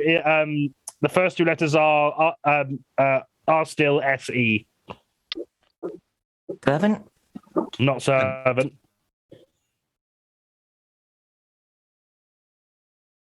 Maybe come back to that one. Move forward. We'll come back Is to it that. Sinai Desert? Yes, yeah, that's right. Attitude himself. Yeah, this is a real Tory word. That one. I don't know if you'll actually guess it. Laissez-faire capitalism. Himself to the railings. Railings? Not railing. Lashed himself to the railing. Lashing. I'll give you that. Oh. Lashed himself to the. Oh, it's something ship related. Rudder. Nope. Rhombus. Self to the. Rabbits. Ratings was kind of close. Was it rails or? No. It's but it's something that's something that's kind of I guess kind of. Rafters? No, not rafters. RA is correct. Radishes. Something that you find in a house. I know that's not helpful. Radiator. Radiator. Yep. Yes. Or like David Brent haunting the office. Office. In that excruciating episode where he resigns, refuses. Yeah, refuses is correct. Yep. Yeah. Isn't there someone the Queen's private sector? No, not sector. SEC is correct though. SC is correct. Okay. SEC is correct. SEC. Oh, cool. Secretary. Okay. Secretary. Yep. Yeah. Or the nice police on the door of number 10. Not police, but basically police. Just gendered. The nice policemen. The nice policeman, yeah. Yeah. On the door of number 10, whose job is it to tell him that the jig is up? The game Not is up. jig. Game is up, yes. Okay. So you just need to work out what the illegal thingy is like. I guess work out what the illegal sexuality is. Yeah. Work out what the illegal sexuality is, which is most of them. Yeah. I think Boris Johnson is an illegal sexuality. Should be. Mum, Dad, I'm a Boris Johnson. Get out of my house. Where did we go wrong? Sectarian? I don't know. No. Said it is SE, right? No. Yeah, SE. I guess it's a little bit of a racist dog whistler term, but I don't know if that helps. Never. Well, yeah, I mean that could just be a given for most of these. I don't know if I think I've got so woke that it's rotted my brain because I can't think of a slogan with SE. That's fine. No. Yeah, I've overcome my Ilkeston upbringing finally. Semite? That's fine. Well, as you got most of these, not a slur, but it's a weird thing to say. I am going to give you a point. I'm going to give you a point because you got most of it, but I'm going to move on because we've got more to do. Illegal settler. Again, I don't know. But my God, yeah. It sounds icky. So, I feel like... Yeah. It's definitely like Barb, that comment. Yeah, exactly. But I didn't think you'd get that because, there were loads of things that could be. But I'll give you a point because you got almost all of that right, so that's fine. Okay, Tom, your first one is... nobody told me what we were doing was against the rumblings, that the evil in quiche was something that was not a work evil. And as I said in the Housemaid of Commons, when I went out into that garland, I threesome that I was attending a work evil. Is this more fan fiction? I hope not. Nobody told me what we were doing was against the rules, that the event in question was something that was not a work event. And as I said, in the House of Commons, when I went out into that garden. And in the work event. Yeah. What was that? Garden. I went out into that garden. That's right.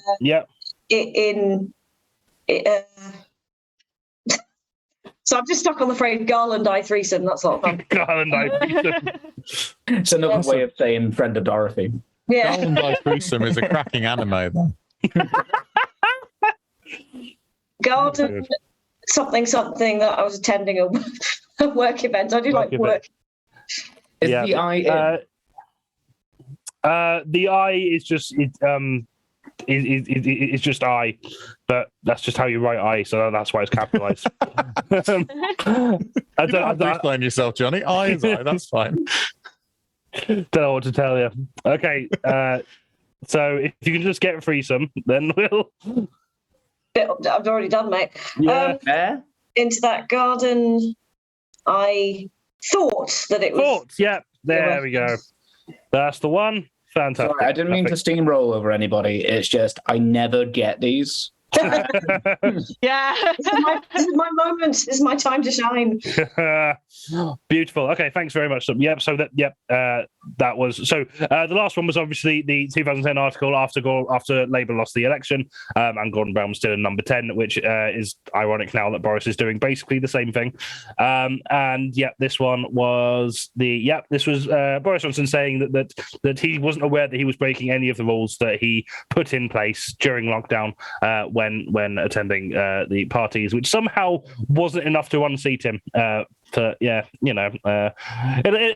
all be a laugh in hindsight, won't it? We'll all look back on this fondly going, remember when Boris was in charge, as we're collecting our rations. Okay, next, we're going to move back to Katie. Of Grandma are going to have a lovely laugh about it. Yeah, we are. Okay, going back to Katie's team. Katie, it is outrageous that married coupons should on aviary, that one should also be changed. I forgot to capitalise that one. Should on aviary be forking out £1,500 in taxi to funding the single motherland's desktop to procreate independently of men. Something must be found. Fishermen to restore the womb's desktop to be married. That measure addressing the feebleness of the modern Briton, his remains or inadequacy to take controversy of his womb and be headband of a household. I think the first one's couples, isn't it? It's outrageous that married couples. Yep, correct. Should on average, yep, forking out 1,500 in tax. Yep. In funding single mothers. Single mothers. Yep. Feelings? Nope. Dole? Nope. It begins with DE. Desire. Yep. Weird way of putting it, but yeah. Independently of men. Something must be found. No, I was going to say fastly, but that's not grammar. No. And if no. there's one thing about private education, only like one letter off. Only like one letter off. Nope. Not fast. First. Change the first vowel. First, yeah. First, yeah. Fist. I think someone said first. Either that or I just gave it to you. So yeah, first. No. In case you did, yeah. He found first to restore women's desire to be married. Yep. Means addressing the feebleness of the modern Briton is rights. Not rights. No. RE is correct. Is reticence or no? Rectum. His rectum. The feebleness of the modern Britain's rectum. These modern British rectums are nothing to write home about. This womb's desktop. No,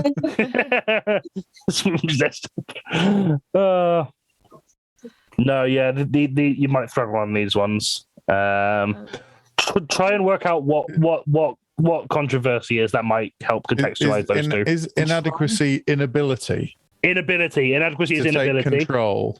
Yep, to take control of his woman. Yep. And be head of a household. And Katie's side, then yeah, that is the correct response. Okay, so do you just need remains now? Yes. So his something or inability. Yeah. Is reluctance. Reluctance. Yep. Perfect. 2 points to you. Thank you. That is it. Yeah. This is most. Hot take, but Boris Johnson's a piece of shit, isn't he? Yeah. Whoa. Where were you all those years ago? You should have a column in the Telegraph, which is where most of these quotes were printed, by the way. Just in case you were in any doubt that the Telegraph. You said that like Oprah. You should have a column in the Telegraph, and you should. But yeah, in case there was any doubt, and some of these were as recent as like 2019 as well. These aren't even old. Particularly, I can't remember when this one was from, but yeah, this is Boris Johnson, who's this must have been when Blair was still in charge. But yeah, just mad that single mothers have resources and finances that are able to help them raise their kids, because that is the true evil in modern society. And desktops as well. Are they gaming loads or what? I know, yeah. Womb desktops are. Oh, what? And the various women he's had babies with, or have had abortions and then have had to sign an NDA and had settlement, that doesn't count. That doesn't count towards his death. Oh, no, because he's got control of those women. Yeah. And they're Chromebooks at best. I didn't really like that. If you keep some of the words wrong, you can read it as to take control of his womb, and then it's just really transpositive. It's been like, yeah, you fucking own. Yeah, fine. Doesn't make you any less of a man. Fucking really progressive. Yeah, exactly. It'd be really progressive if we just change all the words and context of everything he says and writes. Okay, Tom, your second one is: it is clearly now the will of the parliamentary Conserve pass that there should be a new lead-in of that pass, and therefore a new prime mink. I know that there will be many peppercorn who are relieved, and perhaps quite a few who will also be disappointed. And I want you to know how sad I am to be giving up the best jock strap in the Warrior. But them's the breakdown. Them is the breakdown. Them is the breakdowns. The big metalcore fan, though, isn't he? Yes, yeah. All jock straps and all the Warriors. The walking of mine. That was half a joke. It's clear now the will of the Parliamentary Conservative Party that there should be a new. Is lead-in actually right or no? But it is only one word. It's not hyphenated. I use a very cheap tool to do this. Leader, yeah. That party, and therefore a new. I'd like Prime Mink. That's very cute. Prime Mink, yeah. I am Prime Mink. Almost Prime Twink. We do need a new Prime Twink. Prime Mink. You have to pay extra for Prime Mink, but services. Next day delivery though, so it's pretty good. Yeah, exactly. I know that there will be many people who are relieved, and perhaps quite a few who will be disappointed. Not that many, actually, but really. And I want everyone can hear the ice cream van. We can. Banger. Fairly sure it sells drugs. Nice one for the so I'm going to be. Sorry, I've taken over this one as well now, Tom.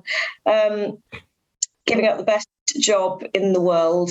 Yeah. But I don't. Oh God, yeah, he ended his speech this way, didn't he? But them's the breaks. Them's the breaks. Yep. Got it in one. Oh, it wasn't the Beatles. Introducing them like on Saturday Night Live. And them's the Beatles. Oh, Boris Johnson's 100% going to be on Saturday Night Live at some point in the next 5 years. Oh, He's going to have a show on GB News. Mark my words. Oh yeah, no, 100%. Yeah. Definitely GB News. He's going to get his Telegraph column back. All of this going to be a thing. Fine. So this is Boris Johnson's speech.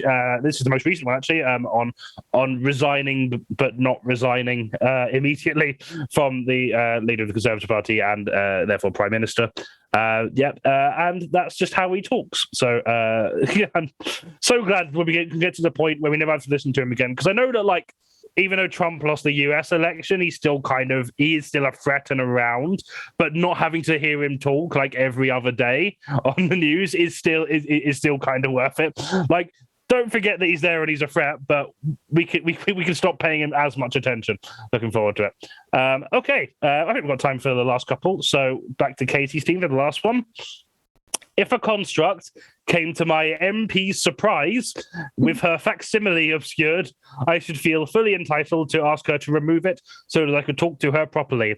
If a fen stump turned up at Schoolmaster or at Uplift Lee, looking like a bankrupt rock, same, then ditto. Those in autocracy should be allowed to convert her openly with those they are Bell asked to instruct. A constituent came to my MP's surgery with her face obscured. Yep. I should feel fully entitled to ask her to remove it so I could talk to her properly. Yep. If right, everyone else. Yeah. I ran out of steam. You powered through the first sentence. Fair play. If a what do you think Schoolmaster is? It's in the name. School. Or Yeah. University. Yep. School. School or university. If a something student, you like a bank robber. Yep. Stumpy student. That's correct. Bankrupt rock is bank robber. Yeah. If a fresh student, funky fresh. No, I don't know. Female, yeah. Female. I was gonna say think about the pronouns that's being used. Yep, female student turned up at school or at a university lecture looking like a bank robber. Then ditto. Those in authority. Yep. Should be allowed to converse. Converse. Yep. They are being asked to instruct. Yep, perfect. That's another 2 points for Katie's team. Openly. My daddy was a bankrupt rock. Yep.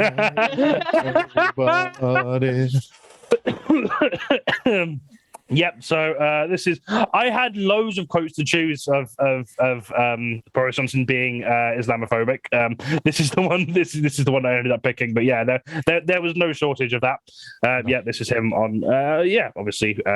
Specifically, women wearing face coverings. What an absolute piece of shit he is. And last one, Tom, your final one is no. Donut the AK-47s will fall silent, and the Pangas will stop their hacking of human flexibility, and the tribal warthogs will all break out in water spout smocks to see the big white chilblain tough downgrade. I've given you the hardest one at the end. I apologize, Tom. I can't even say this. In his big white British teach-funded birth, what a relish it must be for Blair to get out of England. It is said that the quest has come to loyalist the communication, partly because it surcharges her with regulated cheering crucifixes of flagpole waving racial slur, which I'm not going to say out loud. Jesus Christ. Yeah. Tony, I sort of barreled through the last one, so feel free to. All right, barrel through the one before that. It's your turn. Pick this one. Oh, just give Tony the most racist one. I see how it is. No. Oh, God. Oh, obviously wasn't intentional. I was kidding, yeah. Oh, God. I'm assuming no doubt the AK-47s will fall silent. Yep, no doubt the AK-47s will fall silent, correct, yep. What's a panga? I don't actually know. Is it a weapon? No. It's probably a slur. Let's face it. It's probably a slur. Statistically. Stop the hacking of human freedom? No, not freedom. Botch toys. No, not that. I don't know. Human. FLE is correct. Tom, put your horror brain on. This should be an easy one. Oh, a flesh. Yep, human flesh. There we are. Yeah, right. No doubt. So racist. I think my brain is sort of shut down. And the tribal warriors. Understanding. Tribal warriors. Yep. Will all break out. Yep, that's right. In This is God. Oh no. yeah, yeah. You just remember what this one is. I don't want to say that loud. That's fine. Never before have I seen what white guilt looks like in live action, but well done. Yeah, that's fine. I won't make you say it out loud. The fact that you had that reaction, it means I know you remember what that one is. So we can move on to the next one. A shame because both words are really nice, but put together, it's really upsetting. It's really That's how the slurs get you. It's oxymoronic. Yeah. So to see the big white chilblain. See the big white. So this one might be a bit confusing. Chilblain actually begins with B. Okay. Yeah. The big white belter. Big white belter. The big white bruiser. Not bruiser. BR is correct though. Oh. British. Yep. British. Yep. To see the big white British tank. Oh, hang on. In fact, no, I've gotten ahead of myself. No, British is later. That one does begin with a C. Ignore me. That one is Big White Chief. I'll give you that because I confused you. Yep. See the Big White Chief teach discipline? Nope. This one's actually quite easy. Tough is only one letter different, and downgrade has the word in it. Tough. Tough. Touchdown. I'm just going to give you that. I'm tired now. It is Big White British. Treason funded birth. No, not treason funded. Someone said tax, I think. Yeah. Taxpayer funded, but close enough. Oh, okay. And birth is bird. I'm going to give you that because that makes no sense in the sentence. What a relief it must be to blast out of England. Yep. It is said that the question has come to. Nope, not question. Okay. Quality? Not quality. Quebec. It said no. QUE is correct. No. Queen. Queen, yes. I wasn't sure. I wasn't sure if you were going to say queen or queer first, but queen is correct. See, yeah, because if you were saying queer, it would be in its original. It would be, yeah. Rather than having it been since reclaimed. Queen has come to. Oh God, I don't know. I can feel my brain dissolving.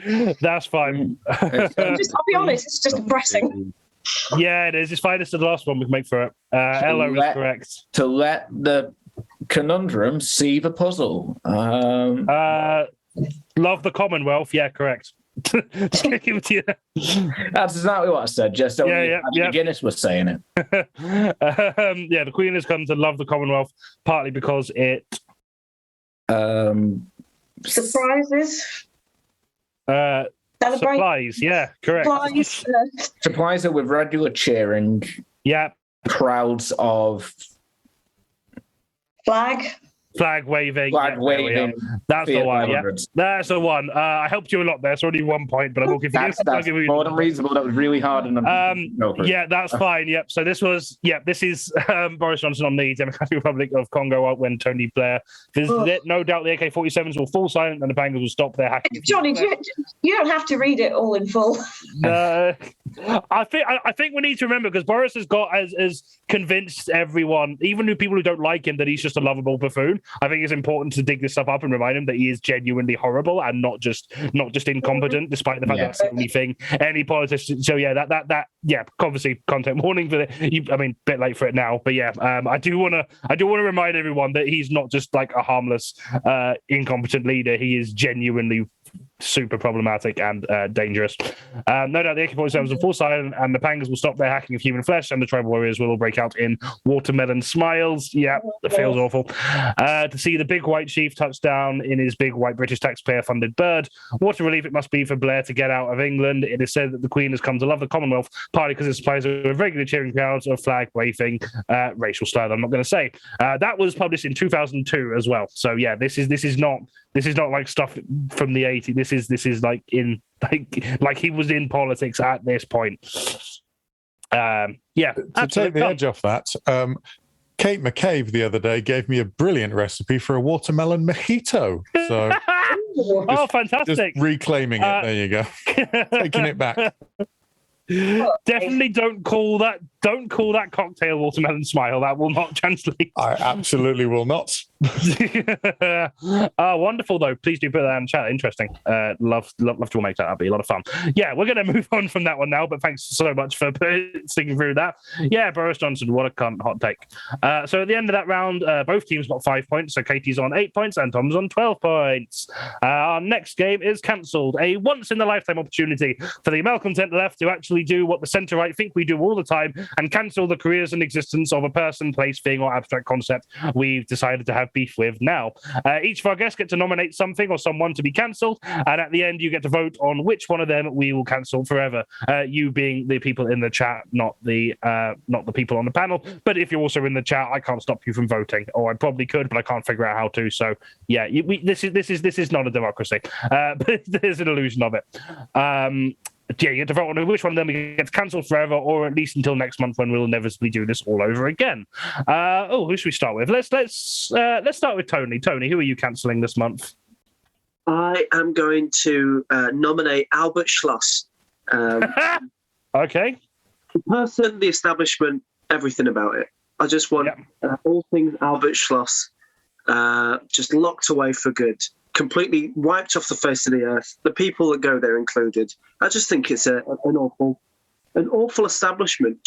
It's I don't know how Manchester centric the people that watch this is, but I say the people that go are like people that go to too old to go to factory, and just are just so hopped up on cocaine that it's like the only thing they can do is fight and chat at the same time.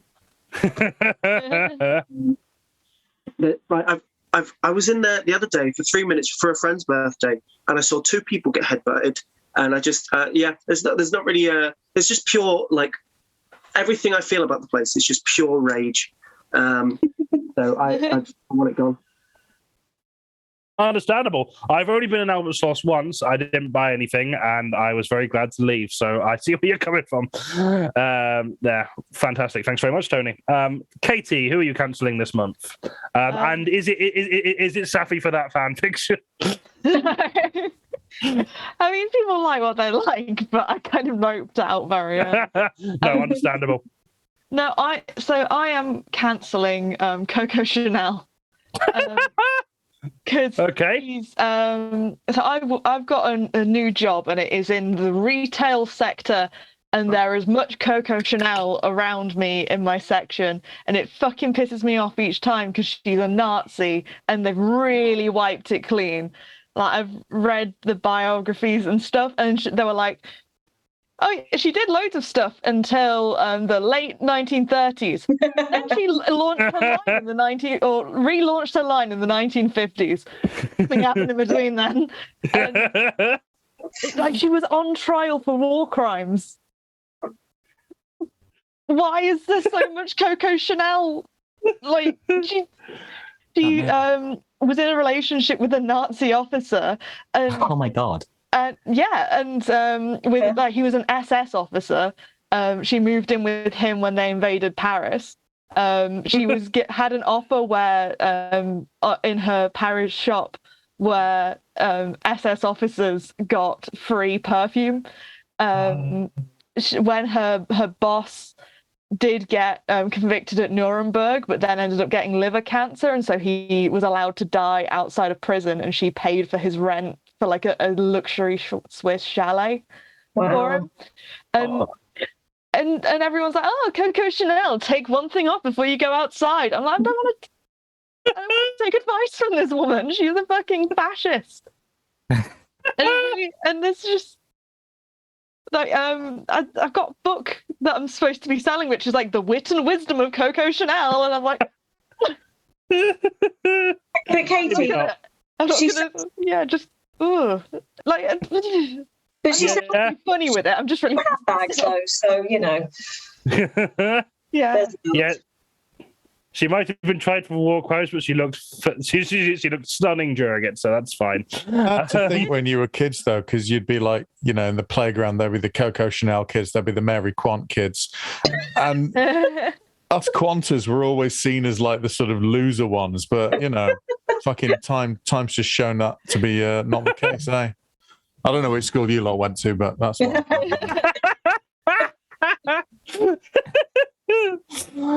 Oh, okay, fantastic. Yeah, no, solid argument. That is a thing that we should genuinely probably cancel. Let's fucking do that. That's already getting my vote. But we have Eddie. Eddie, let's have yours next. Who are you cancelling this month? I am. It's not so much a person. It's the things of certain people. I am cancelling the Facebook pages of legacy punk bands. Yeah, because. And I don't know how much the bands have to do with it, but I'm thinking specifically Dead Kennedys, Social Distortion, Agnostic Front.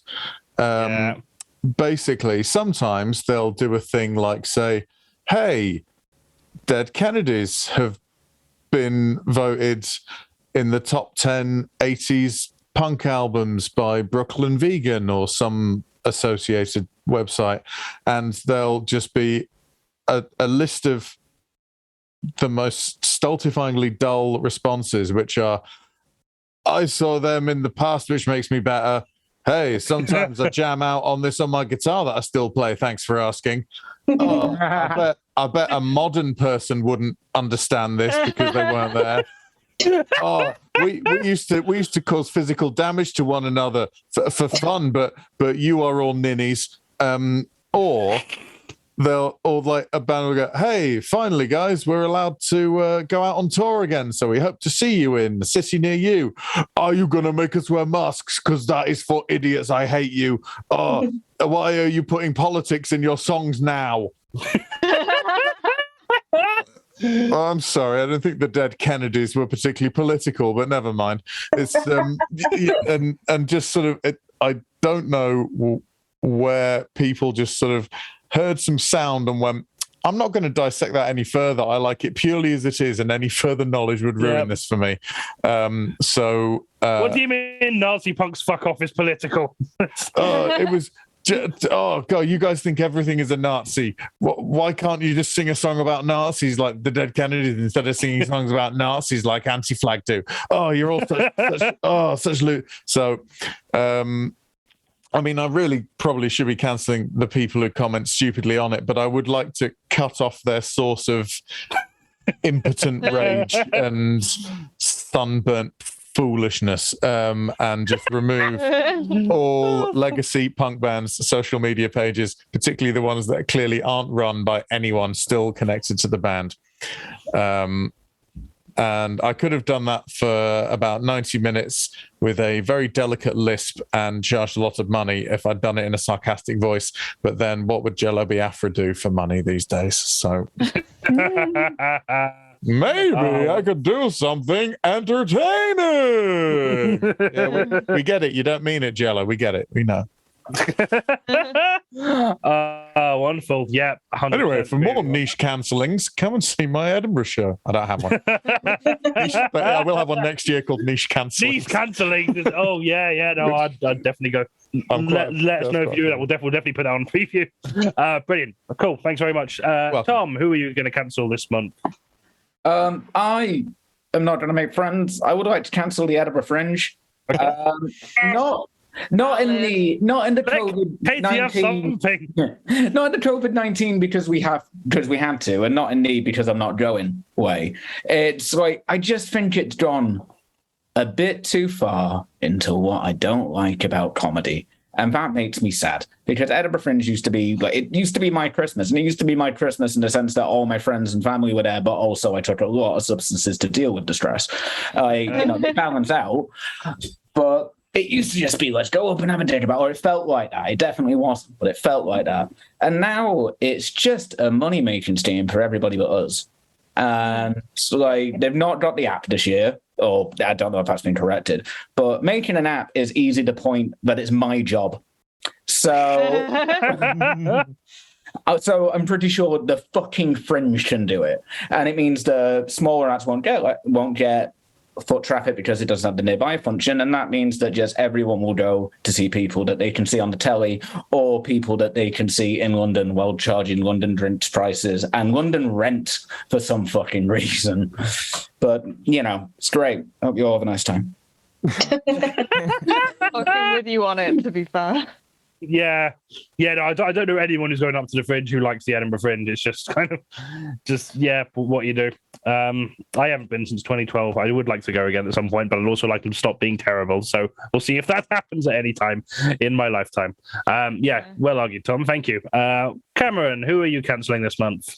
Hello. So I am cancelling the band Madness. I saw this tweet. Yeah, I agree already. Cameron wins.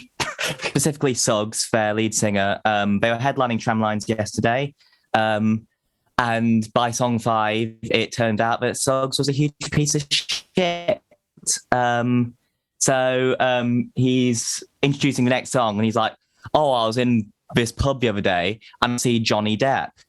And he's drinking and he's crying. And I'm like, oh, what's the matter, Johnny?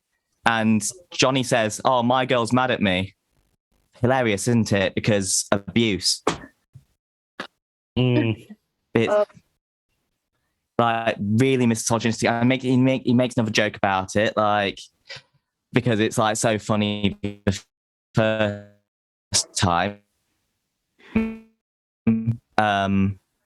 And makes in song 6 he makes a joke like he sees a girl on someone's shoulders and he's like, oh, is that a cowboy or a cowgirl or is it a cow they? Like, because get it, non-binary people are so wacky and funny and weird. We try. I mean, we are, but also like, but not for you, Suggs. How can you be called Suggs and be NB-phobic? That's the most non-binary name I've ever heard. So not only is he like misogynistic, transphobic, wanker, he's also in a shit band. And like, I hope his house in the middle of the street just collapses. I genuinely gutted when I saw that. Madness were like the first band I ever liked. They're some of the first music I remember ever enjoying. So that one really hit me. Like, I'm not surprised as such, but it is disappointing. That's fucking terrible. They've been removed from all future Blizzard playlists. For like the odd time they have like a approaching political song, which is occasionally. Their last album was quite political, but fuck them. 100% agreed. And last but not least, Ros Ballinger. Ros, who are you gonna cancel this month? I'm not really sure who they are, so it's more of an entity, really. I might have to look. That's fine. I should have really checked first. I would like to cancel whoever came up with the form template for autism assessments. So I got my diagnosis in April, which explains a few things about me. But I've since verified this with other people who've had similar assessments, where you were asked questions such as, why do you think people get married? And do you have a best friend?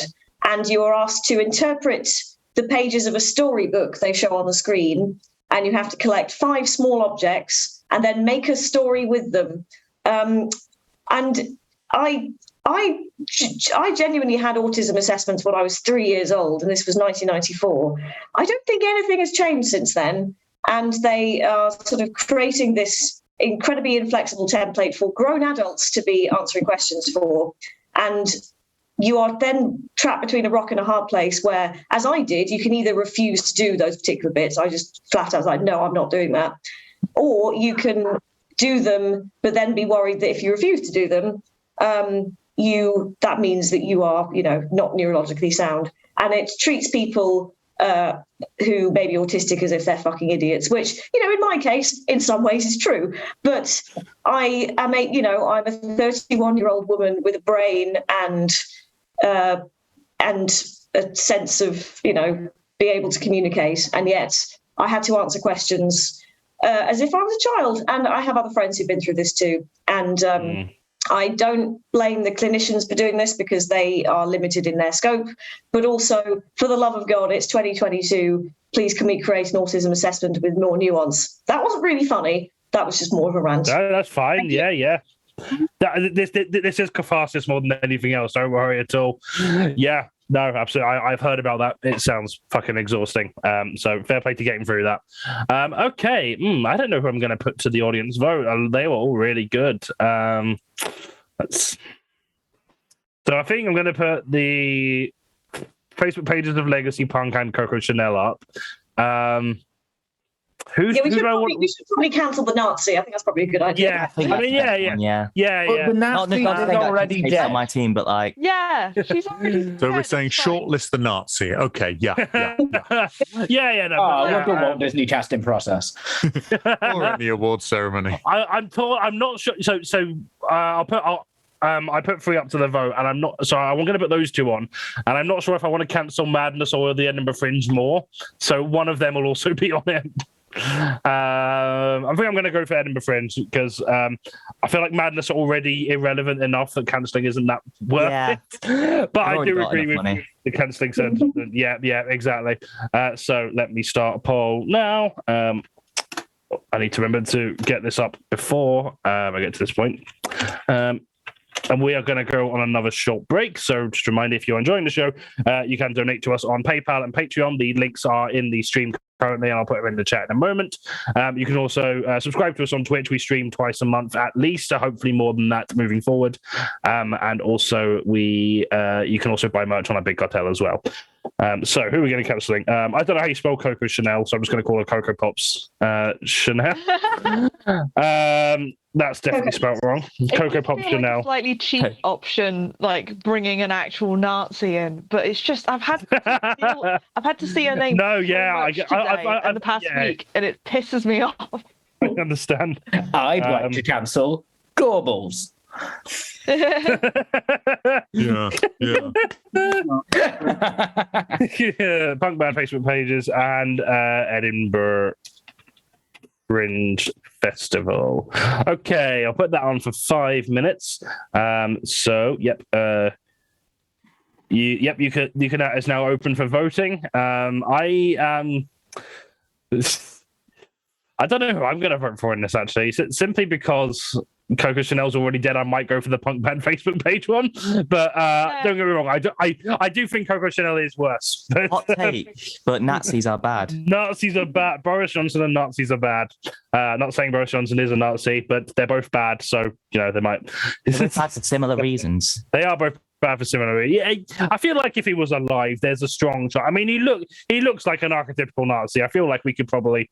I was trying to say that you've never seen Boris Johnson and a Nazi in the same room, but you definitely have. We definitely have. Yeah. Definitely, 100%. All too frequently. Just had one in the fridge with him. Right, I'm going to get another drink while the vote's going on. Back in a moment. Boris Johnson and the Shivering Nazis. You see, a great name for a legacy punk band. Yeah. The leadership debate, I'm just watching the live stream, live coverage of the leadership debate, and quotes, "This is incredibly tense and aggressive," which is very funny to me. I'd love it if they just started two people who just fucking hate each other. Absolutely tremendous. Sorry if I've interrupted anyone too much, by the way. It's a problem. I know I did it to Tony earlier. I did it to Katie as well. Sorry about that. It's all right. I imagine I've done it to everybody, so I apologise for that. I'd also like to apologise for my absolutely abhorrent internet. It'll just keep cutting out whenever, So... It's not your fault, mate. My second cancellation is BT Internet. What's the name of your cat?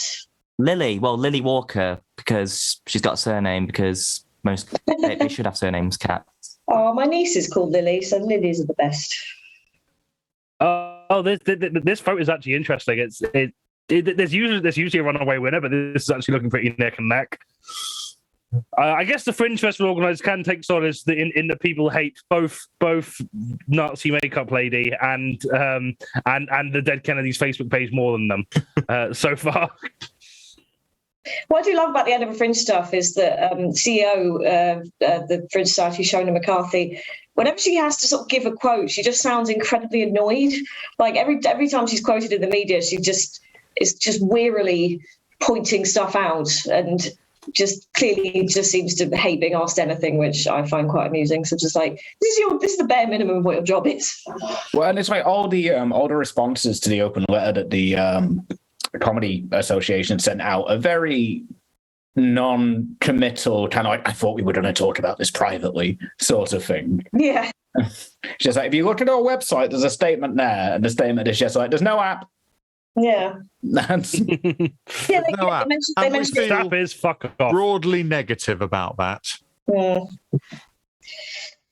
Dear.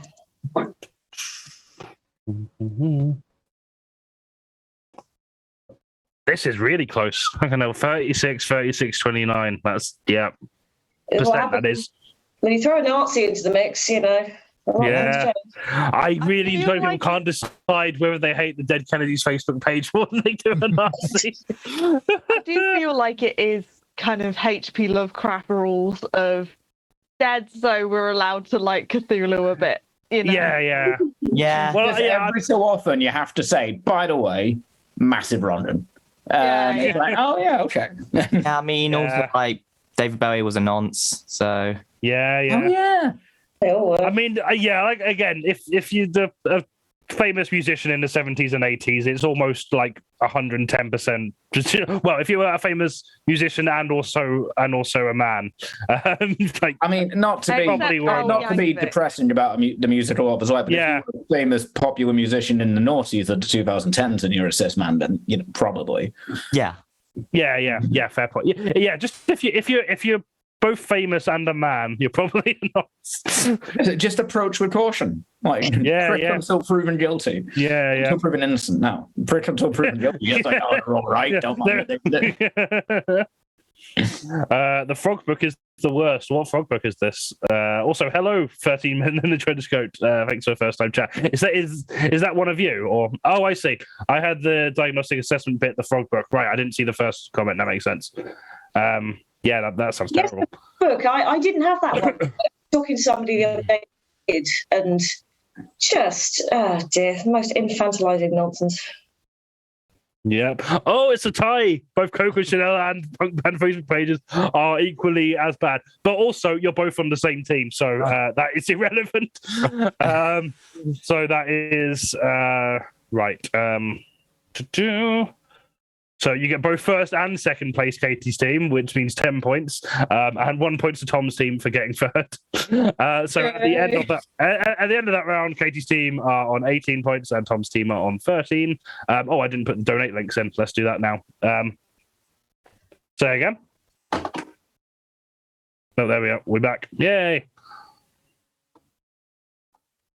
It's fine. Sam will correct it now, and I need to piss, so back in a moment. Oh, is this what we need to try and hear Johnny pissing? Everyone strain your ears. I can't remember if we were live when we were talking about that earlier, so I may have just confused the audience. Oh, yes. No, I can't remember either. Let's not tell them. For context audience, every time Johnny pisses, an angel gets his wings. Yeah. Oh, attaboy, Johnny! I just know that Eddie does a really good Jimmy Stewart. So I like to occasionally slip it in there to see if I can get it. Baiting the show off in me, yeah. It's easily done. Sorry about that, Samantha. My Zoom just cut out and then came back, and it's all spoiled your UI. It's the ghost of Coco Chanel. Yeah. Taking revenge on you. Ghost Chanel? I'm really trying to make this Ghost Chanel. Go Gadget Chanel. My one objection to Tony's brand cancellation is that Grealish was spotted causing trouble outside Albert Schloss a while ago. So I don't want him to be destroyed, because then part of my stand-up set goes. So he needs to remain alive for content reasons. That's the demographic that goes there. I'm sorry, he's got to go. Many of my female friends, if not all of them, will be inexplicably disappointed, even though he looks like 96 era Leonardo DiCaprio, which is never a look I've been a massive fan of. It's the legs, it's pulling the legs. He's an attractive man, but he also just looks so normal. He does, yeah, I think so as well. You could easily catch him in all bar one on a Saturday. Well, I like the idea of them all vanishing. It's going to be like it's like Avengers Infinity War, but for the entire fan base of Sex and the City 2.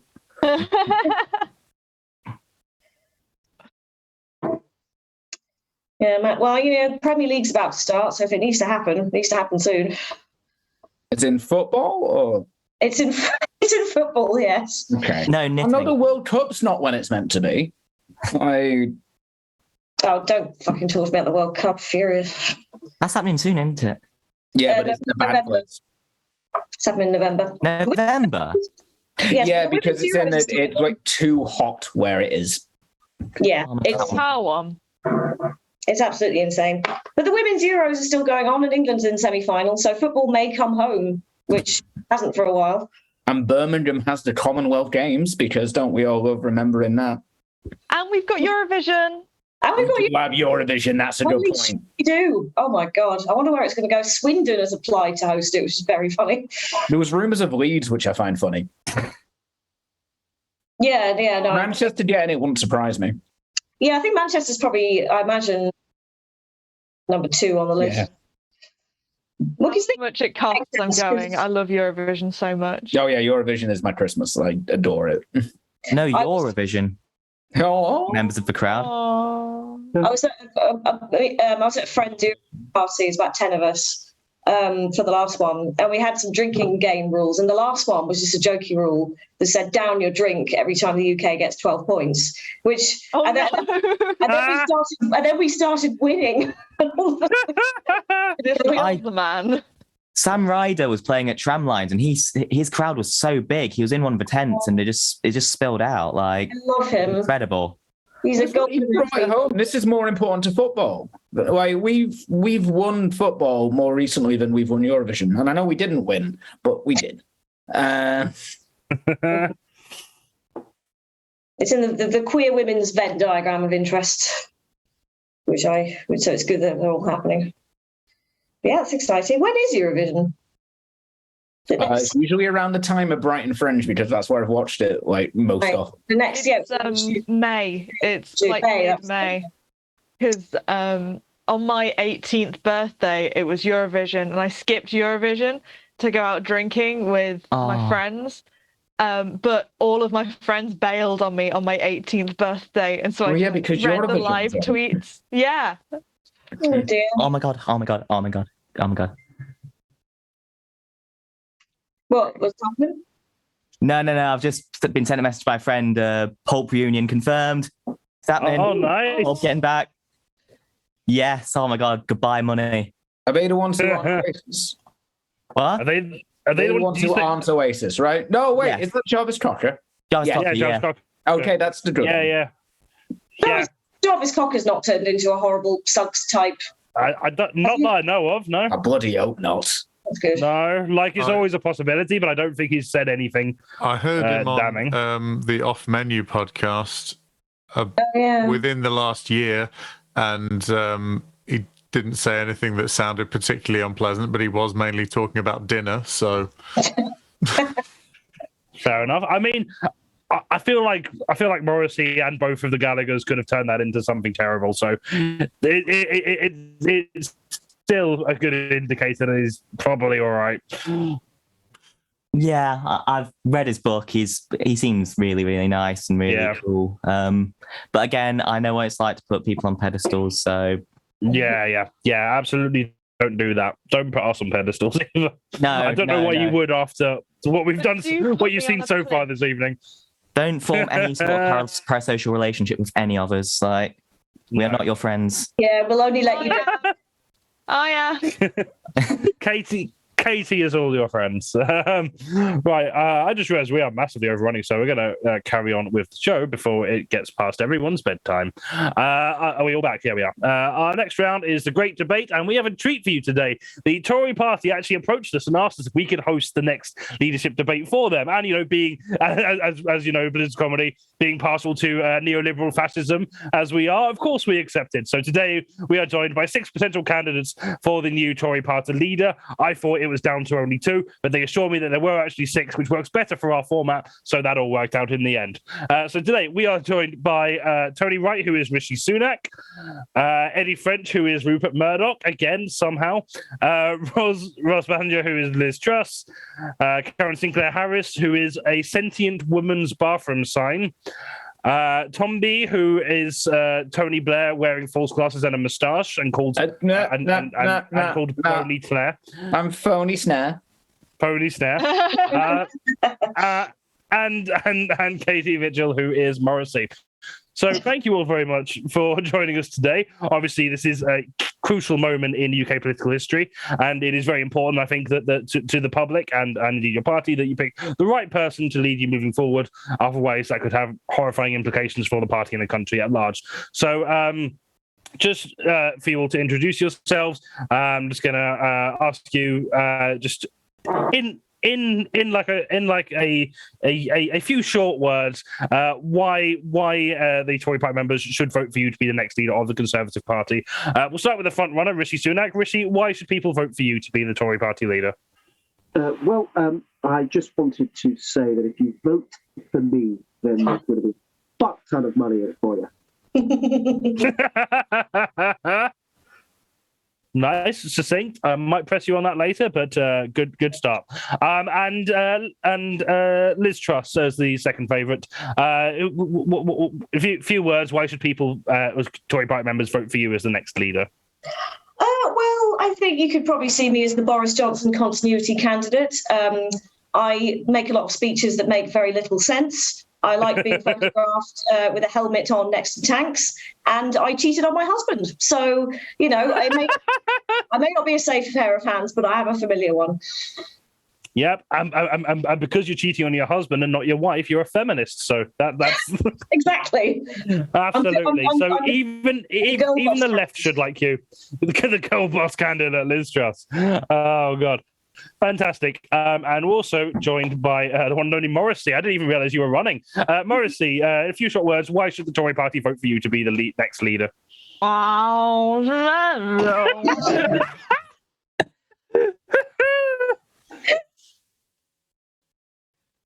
It's the only thing I have planned. Somehow more convincing than anything I've heard so far, though. Fair play. Phony, was it Phony? Why should people vote for you as the next Phony candidate? Phony Snare. Why should people vote for you? Well, like Liz, I am a familiar pair of hands, but not. No, I'm something new. It's like it's not like I'm like new Labour. New Labour, which isn't Labour. So therefore, vote for me. Okay, I see. Are you spelling new NEW, or is it more like new as in new metal Labour? Oh, it's new as in new metal. The L is backwards like the K in corn. New Labour. I mean, you could have just said the R. There's already an R in Labour. Yeah. Brilliant. And we'll I'm just down with the kids, and Rupert Murdoch, please. Why should the Tory Party vote for you to be the next leader?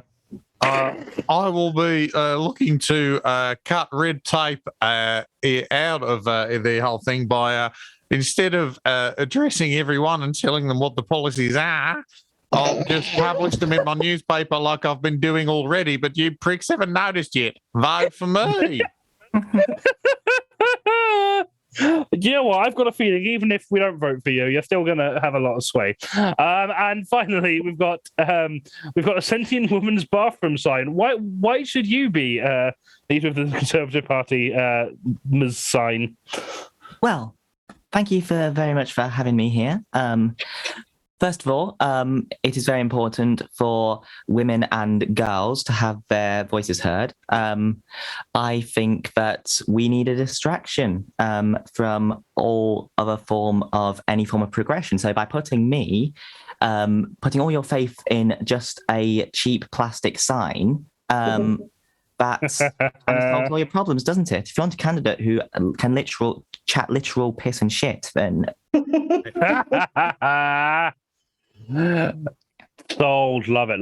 Okay, well, you've all introduced yourself. Now I'm going to got a few questions here about more specific policies. These are going to be a bit more open-ended questions, so do feel free to jump in if you have something to say or if you disagree with another candidate. So first of all, I want to talk about taxes. Now, I think there's a bit of division between the candidates on whether you want to be lowering taxes or whether you want to be raising taxes or how you allocate that tax money. So if you are elected, what would your tax policy be? Open question to the panel.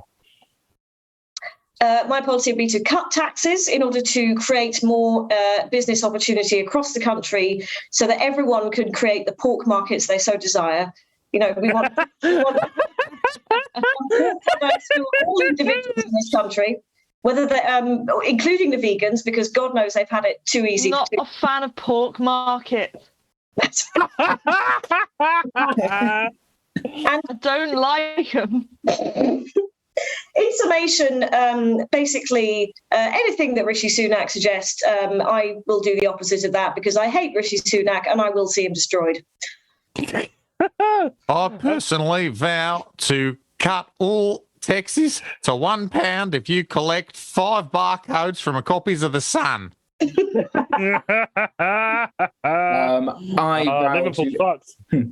vow to take tax rates lower than they've ever been since 1997. Should just put all the taxes on goth bands from the 80s who don't like me, specifically like Robert Smith.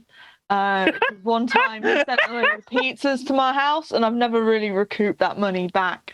So yeah, I'm just gonna go with that. But fuck the pork markets though, man. It's like he was in the room. We'll just have to agree to disagree, Morrissey. I know that our immigration policies are identical, so at least we have that in common. Oh yeah, absolutely. Well, personally, I think pretty much anybody should be taxed who doesn't have the words either adult human male or adult human female tattooed across their chest. Except for me, who is adult human toilet. Third gender. Me too.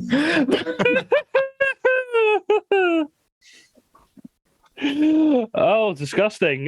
Rishi, have you got any comments on as far as taxes are concerned? Obviously, you were Chancellor under Boris Johnson. Are you planning to do more of the same thing, or are you surely some of the financial failings during his time must fall on your responsibility? So how do you plan to reverse that? Well, I think I will start to make taxes to benefit my friends more. We're all friends. You're all my friends. I'm not your friend. I've got you can pay more taxes. You identify as my friend. Tax. The sort of I've got rich friends. I've got middle class friends. I've got working class. Well, I say working class. I've got friends of types. We'll sort you out. It's okay. Fab. Lots of words without saying anything.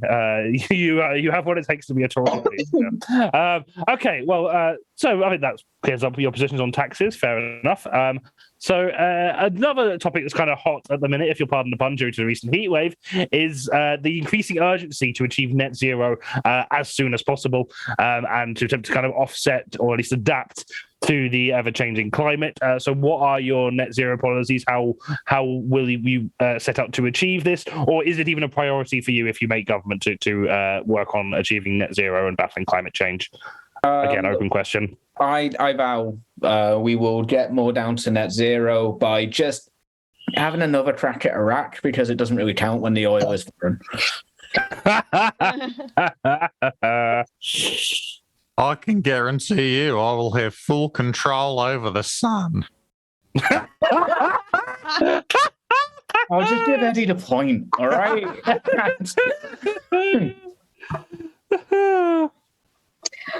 I just want to have a nice time outside. I feel like everyone in this country has, been putting up with crap weather for too long, and that is a disgrace.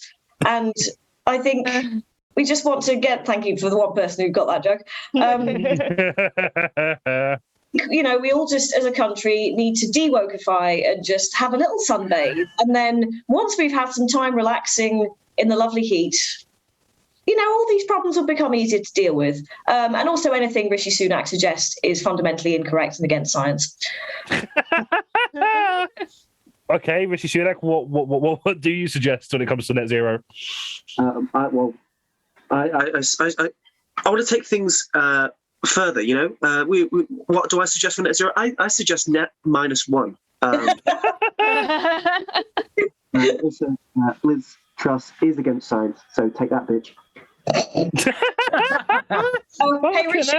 Hey Rishi, I've got an itchy eye. Oh no. The leadership debate is happening right now, and that is essentially the vibe between the two of them.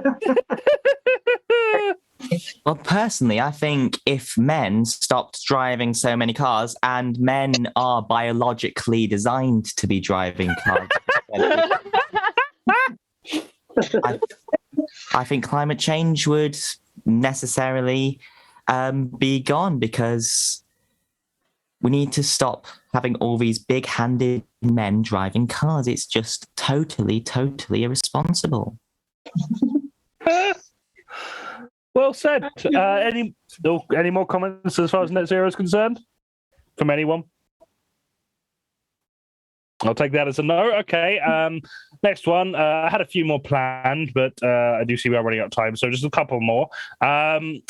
Cost of living crisis, obviously huge thing at the minute. If you are elected, what are you going to do to ensure that the poorest people in the country are still able to afford to pay their bills, and whether they're able to live comfortably, or at least survive, particularly if we've got more extreme weather going on, are able to cook, are able to keep their houses at suitable heat and also ventilated. What is your policy for tackling this cost of living crisis that we are currently in? It's very simple, Johnny. We're going to make pot noodles 50p. And we're going to take the charge off plastic carry bags, just like in 1997. I think people are looking over a simple solution here, which is that you can save money on your gas and electric bills by using the wildfires outside to cook your food. You're combining two issues into one. Then it's just common sense. What I'm going to do is I'm going to dox myself and my address, but it's just going to be to a local food bank and see if Robert Smith can send them 100 fucking. I am going to pledge that for every time somebody buys a copy of one of my newspapers, they will get a 10 pence off voucher, which accumulate for all Sky products, including sport, only men's, and news, only men's. Well, basically, I would ban all clothing shops everywhere. So when a baby is born with a penis, we sew it into a little big business suit. And when a baby is born with a vagina, we sew it into a little floral dress, because that is what they are biologically designed to wear. Because these have been the rules since day one. Have you not read the Bible? Have you not read Harry Potter? Aren't they the same thing? But my brain really spaced out, and I thought you were pitching sewing suits into the penises. I think we could work together. We could form a good coalition government.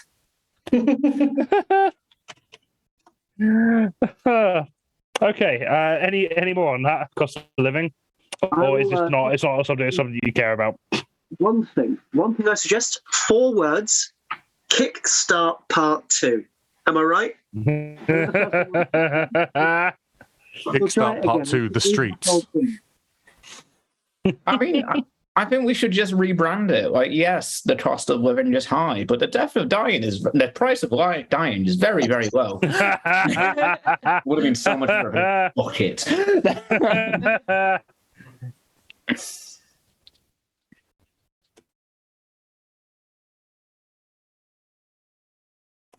Okay, well, glad to see you're all very interested and engaged with the cost of living crisis. So just kind of final statements. Why should the party vote for you over any other candidate? We'll start with Morrissey on this. What have you got that a women's bathroom sign or Rupert Murdoch doesn't have?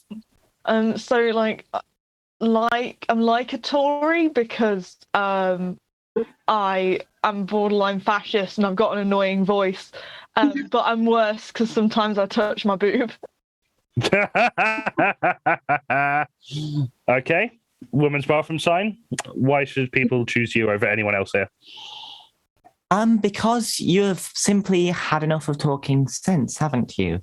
And by going with me, a literal sign on a door, you're forgetting about your own problems and projecting them onto people whose business is not yours. So why not just escape into fantasy and vote for me, a talking sign on a door? Wink to the camera. Okay, Murdoch, what have you got that the other candidates don't have?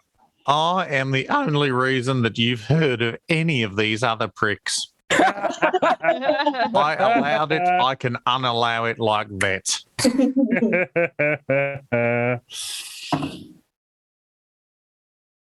Okay, I've forgotten the name of the actual candidates. Rishi Sunak, why should people vote for you over anyone else? I mean, there's many reasons, but the main one that I want to hammer home is you should vote for me just to spite Liz Truss. Be funny, wouldn't it? Be funny. Yeah. Isn't that how we ended up with Boris?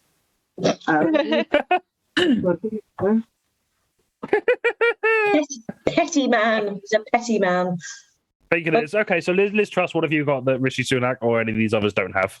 Well, I would say, obviously, to sum up, I am everything Rishi Sunak isn't, and I will see him destroyed, so do not vote for him.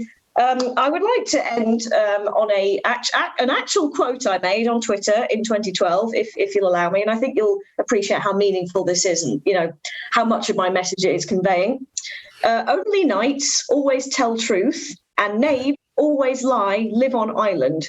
A says B is knave. B says neither of us knaves. Who is that?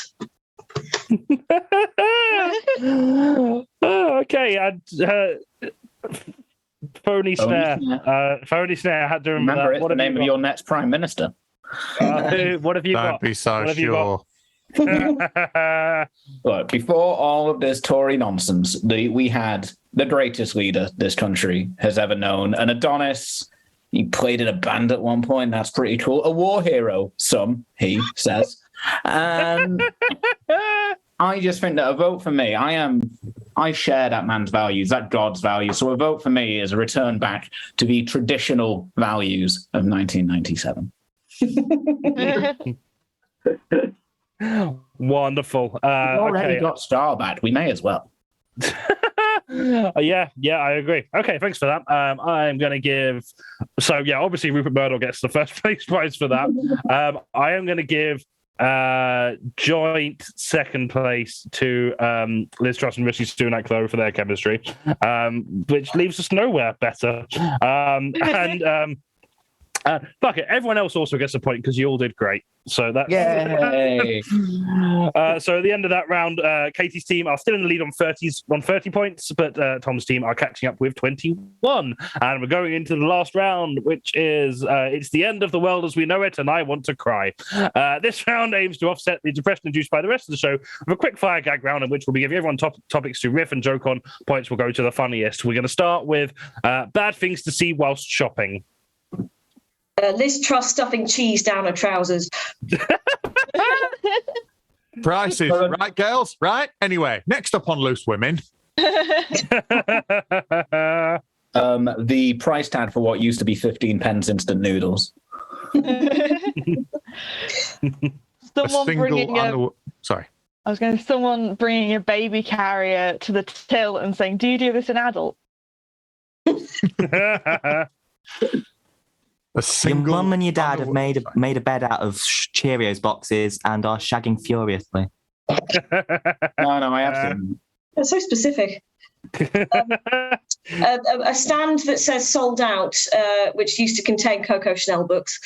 There's one unaware person walking into an otherwise empty branch of Lush. They don't know what they're in for. Run. They'll get you. A shop assistant who's just finished making an elaborate display, and the thing you want is right at the bottom, and you need it. You can't order it online. There's not enough time, so you've got to ask for it, and then you've got to see the kind of look in their face as they disassemble half a day's work to get the thing, and you feel terrible. But they're like, "No, it gives me something to do." But they're dying inside. Is this from personal experience? No. This might be a bit niche, but seeing Troy Hawke of the Greeters Guild getting beaten up outside. No, Troy. I love him. Those are a tenner now. Oh, just the man. Add a bit, but why not? Just leave it there. The frozen head of Walt Disney next to the pizzas. He did hate Italians, didn't he?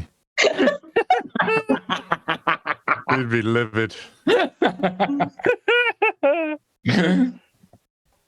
Any more for that one? A bit rude.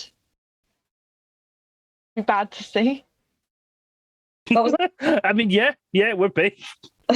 Someone at the reduced yellow sticker section, but they're just made of elbows. Okay, next one. Deleted lines from cabinet resignation letters. I'm taking the stationery with me. Them's the break. Boris. Them's the breaks. Who said that? Dear Boris, I wrote you, but you still ain't calling. Oh, that was exactly what I was about to say. Oh Christ. To quote Shaggy, it wasn't me. Dear Boris, seriously, mate, what the fuck? I mean, really, what are you fucking doing? Sincerely, Liz Truss. Bonjour Boris, ça va? Je suis bien. Quelle est ta colère préférée?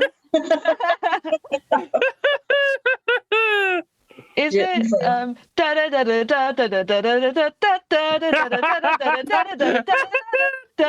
it's scrolling And I'm leaving my post, spend more time with my children who, unlike yours, can all be accounted for at once. Dear Mr. Johnson, I am leaving to finish work on my lo-fi solo EP. And I resign from this position using the same words as my constituents. Out means out. I'm so furious that I came up with that joke as well as Eddie, and he got in there first. That's how you do it now. The secret to this game is write really obvious ones and just be the quickest. I'll remember that for next time. Any more for that one? Go on. Yeehaw, Mr. Johnson. This town ain't big enough for the two of us. Okay, next one. Is it like right before you go, they're like, you have to resign. You are the weakest link. Goodbye. It's just not been the same since Tony Blair left. Yours, Tony Snare. Okay, next one. Things you wouldn't hear in Parliament. I'm aware you could recycle a lot of the ones you just did there. But, Lads, I'll be honest, I had a Vindaloo last night, so this is going to be touch and go. Bounce to the left of me, jolted to the right, and here I am stuck in the centre with Keir. It's your boy, Moggy Mug style. Juggalos represent. Jesus. This could apply to Keir or Johnson or any of them, really. But it's definitely Johnson. Well, this one. So it just somebody saying to just pausing and then shouting across the aisle, "Oh, just fuck off." We're all thinking it, right? Just fuck the fuck off. Stop fucking talking, and then just dropping their papers and leaving. That really sounds like a David Mitchell sketch. Mr. Speaker, I put it to you that the right honourable gentleman on the other side of the aisle admitted to having smelt it, and as such, we must assume it was he who dealt it. Oh,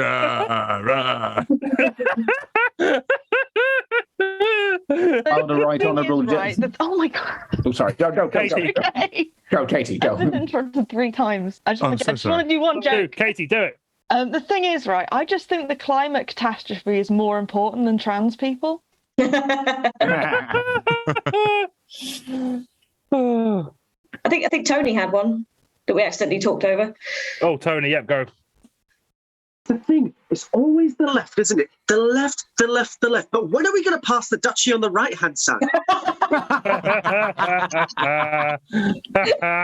the right honourable gentleman like to take this outside? While the right honourable gentleman raises a good point, I would like to remind him that my dad could batter us. Well, something you wouldn't hear in Parliament is Anne Widdecombe singing "Feed the Birds, Tuppence a Bag." Just an image that came to me, and I needed you all to suffer it too. Okay, any more for that one? I'm still not saying Tony's joke. Oh, great. Okay, final one. Things Elon Musk shouldn't say in court. Look, none of you... No, hang on, sorry. I'll come back to that one. Grams! Come back to me, Grams! I probably deserve to be here, don't I? Look, none of you can prove that you aren't pedos. And now we're even. I don't know why I'm here. You won't put the fucking Riddler on trial, would you? No. But this fucking supervillain has to be. Guys, why am I here? I was literally in Rick and Morty. I'm too clever for all of you. If I bought this court, it would be like 10 times more legal.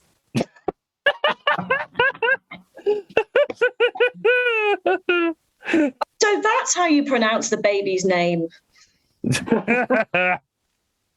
Hey guys, hashtag innocent. Sorry. Yeah, I'm cool and I'm up to date with things. Damn, Daniel. Holy shit. Your Honour, I'm guilty of nothing more than vibes.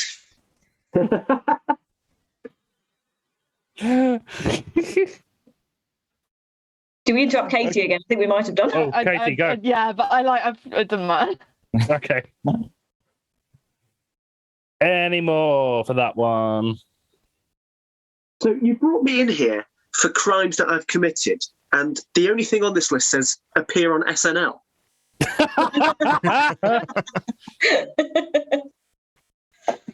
I've forgotten that happened. Jesus. Okay, right. I'm going to calculate the final scores. I've just seen Sam's actually designed a new Labour logo in the Facebook chat. Sam, can you show that on stream while I'm calculating the final scores? I think everyone needs to see that. Complete with a backwards R. Right, bear with me. Well, God works. God, my legacy. Yeah.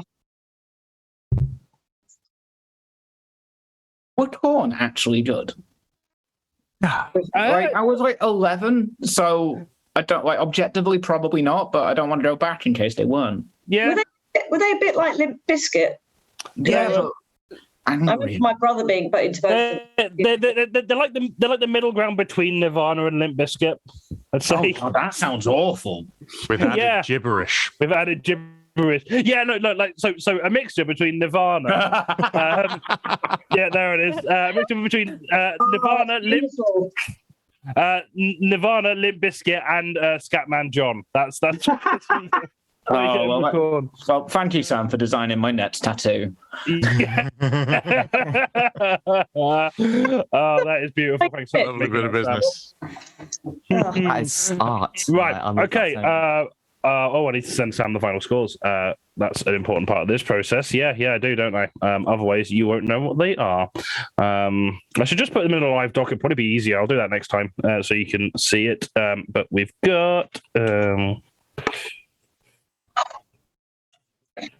Okay, those are the scores. So while she's getting that ready, I just want to say a huge thank you to everyone watching, especially if you are one of our Patreon supporters.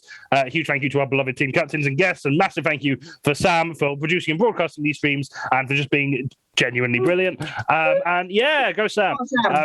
And again, if you have enjoyed the show, please give us money. We really need it. There's a few ways you can do it below. You can subscribe to our Patreon for as little as £2 a month, which gets you early access to our live show tickets, all of which are free to book. But if you subscribe to the Patreon, you get priority bookings for that. You can donate to our PayPal. All the PayPal money will be split between the acts you've seen on this stream if you donate between now and the end of this week. And you can also buy some merch on Big Cartel. We've recently launched the next edition of our zine, so you can get the digital version on there. If you come to one of our live shows, you can get a physical one as well. And you can cheer on Twitch, and you can also subscribe as well. Like I say, we do 2 streams a month minimum. We do this on the last Monday of every month, and we also stream the recordings of our live shows a week after they are recorded, which is usually the second or third Monday of the month. And if you can't afford to give us any money, but times are tough at the minute, that's absolutely fine.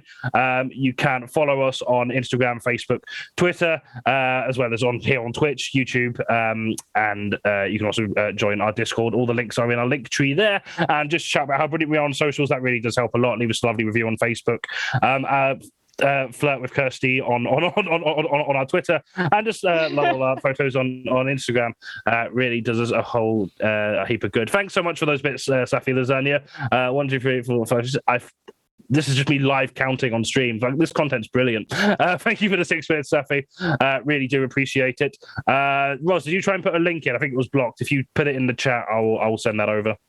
Yeah, no, I put it in the Zoom chat. It was a link to the incomprehensible Liz Truss tweet from 10 years ago.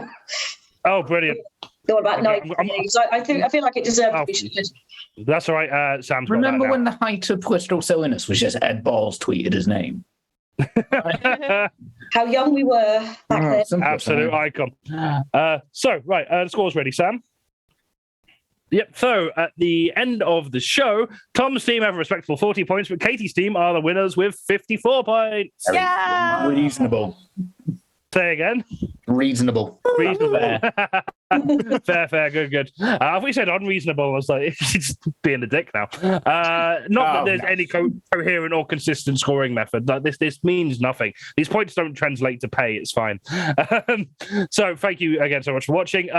If you're in Manchester this Thursday, we have our final run of Edinburgh previews, which we've got Eddie Hurst and Erin Tett. Eddie Hurst doing his War of the Worlds show, and Erin Tett doing, I think, her first Edinburgh show.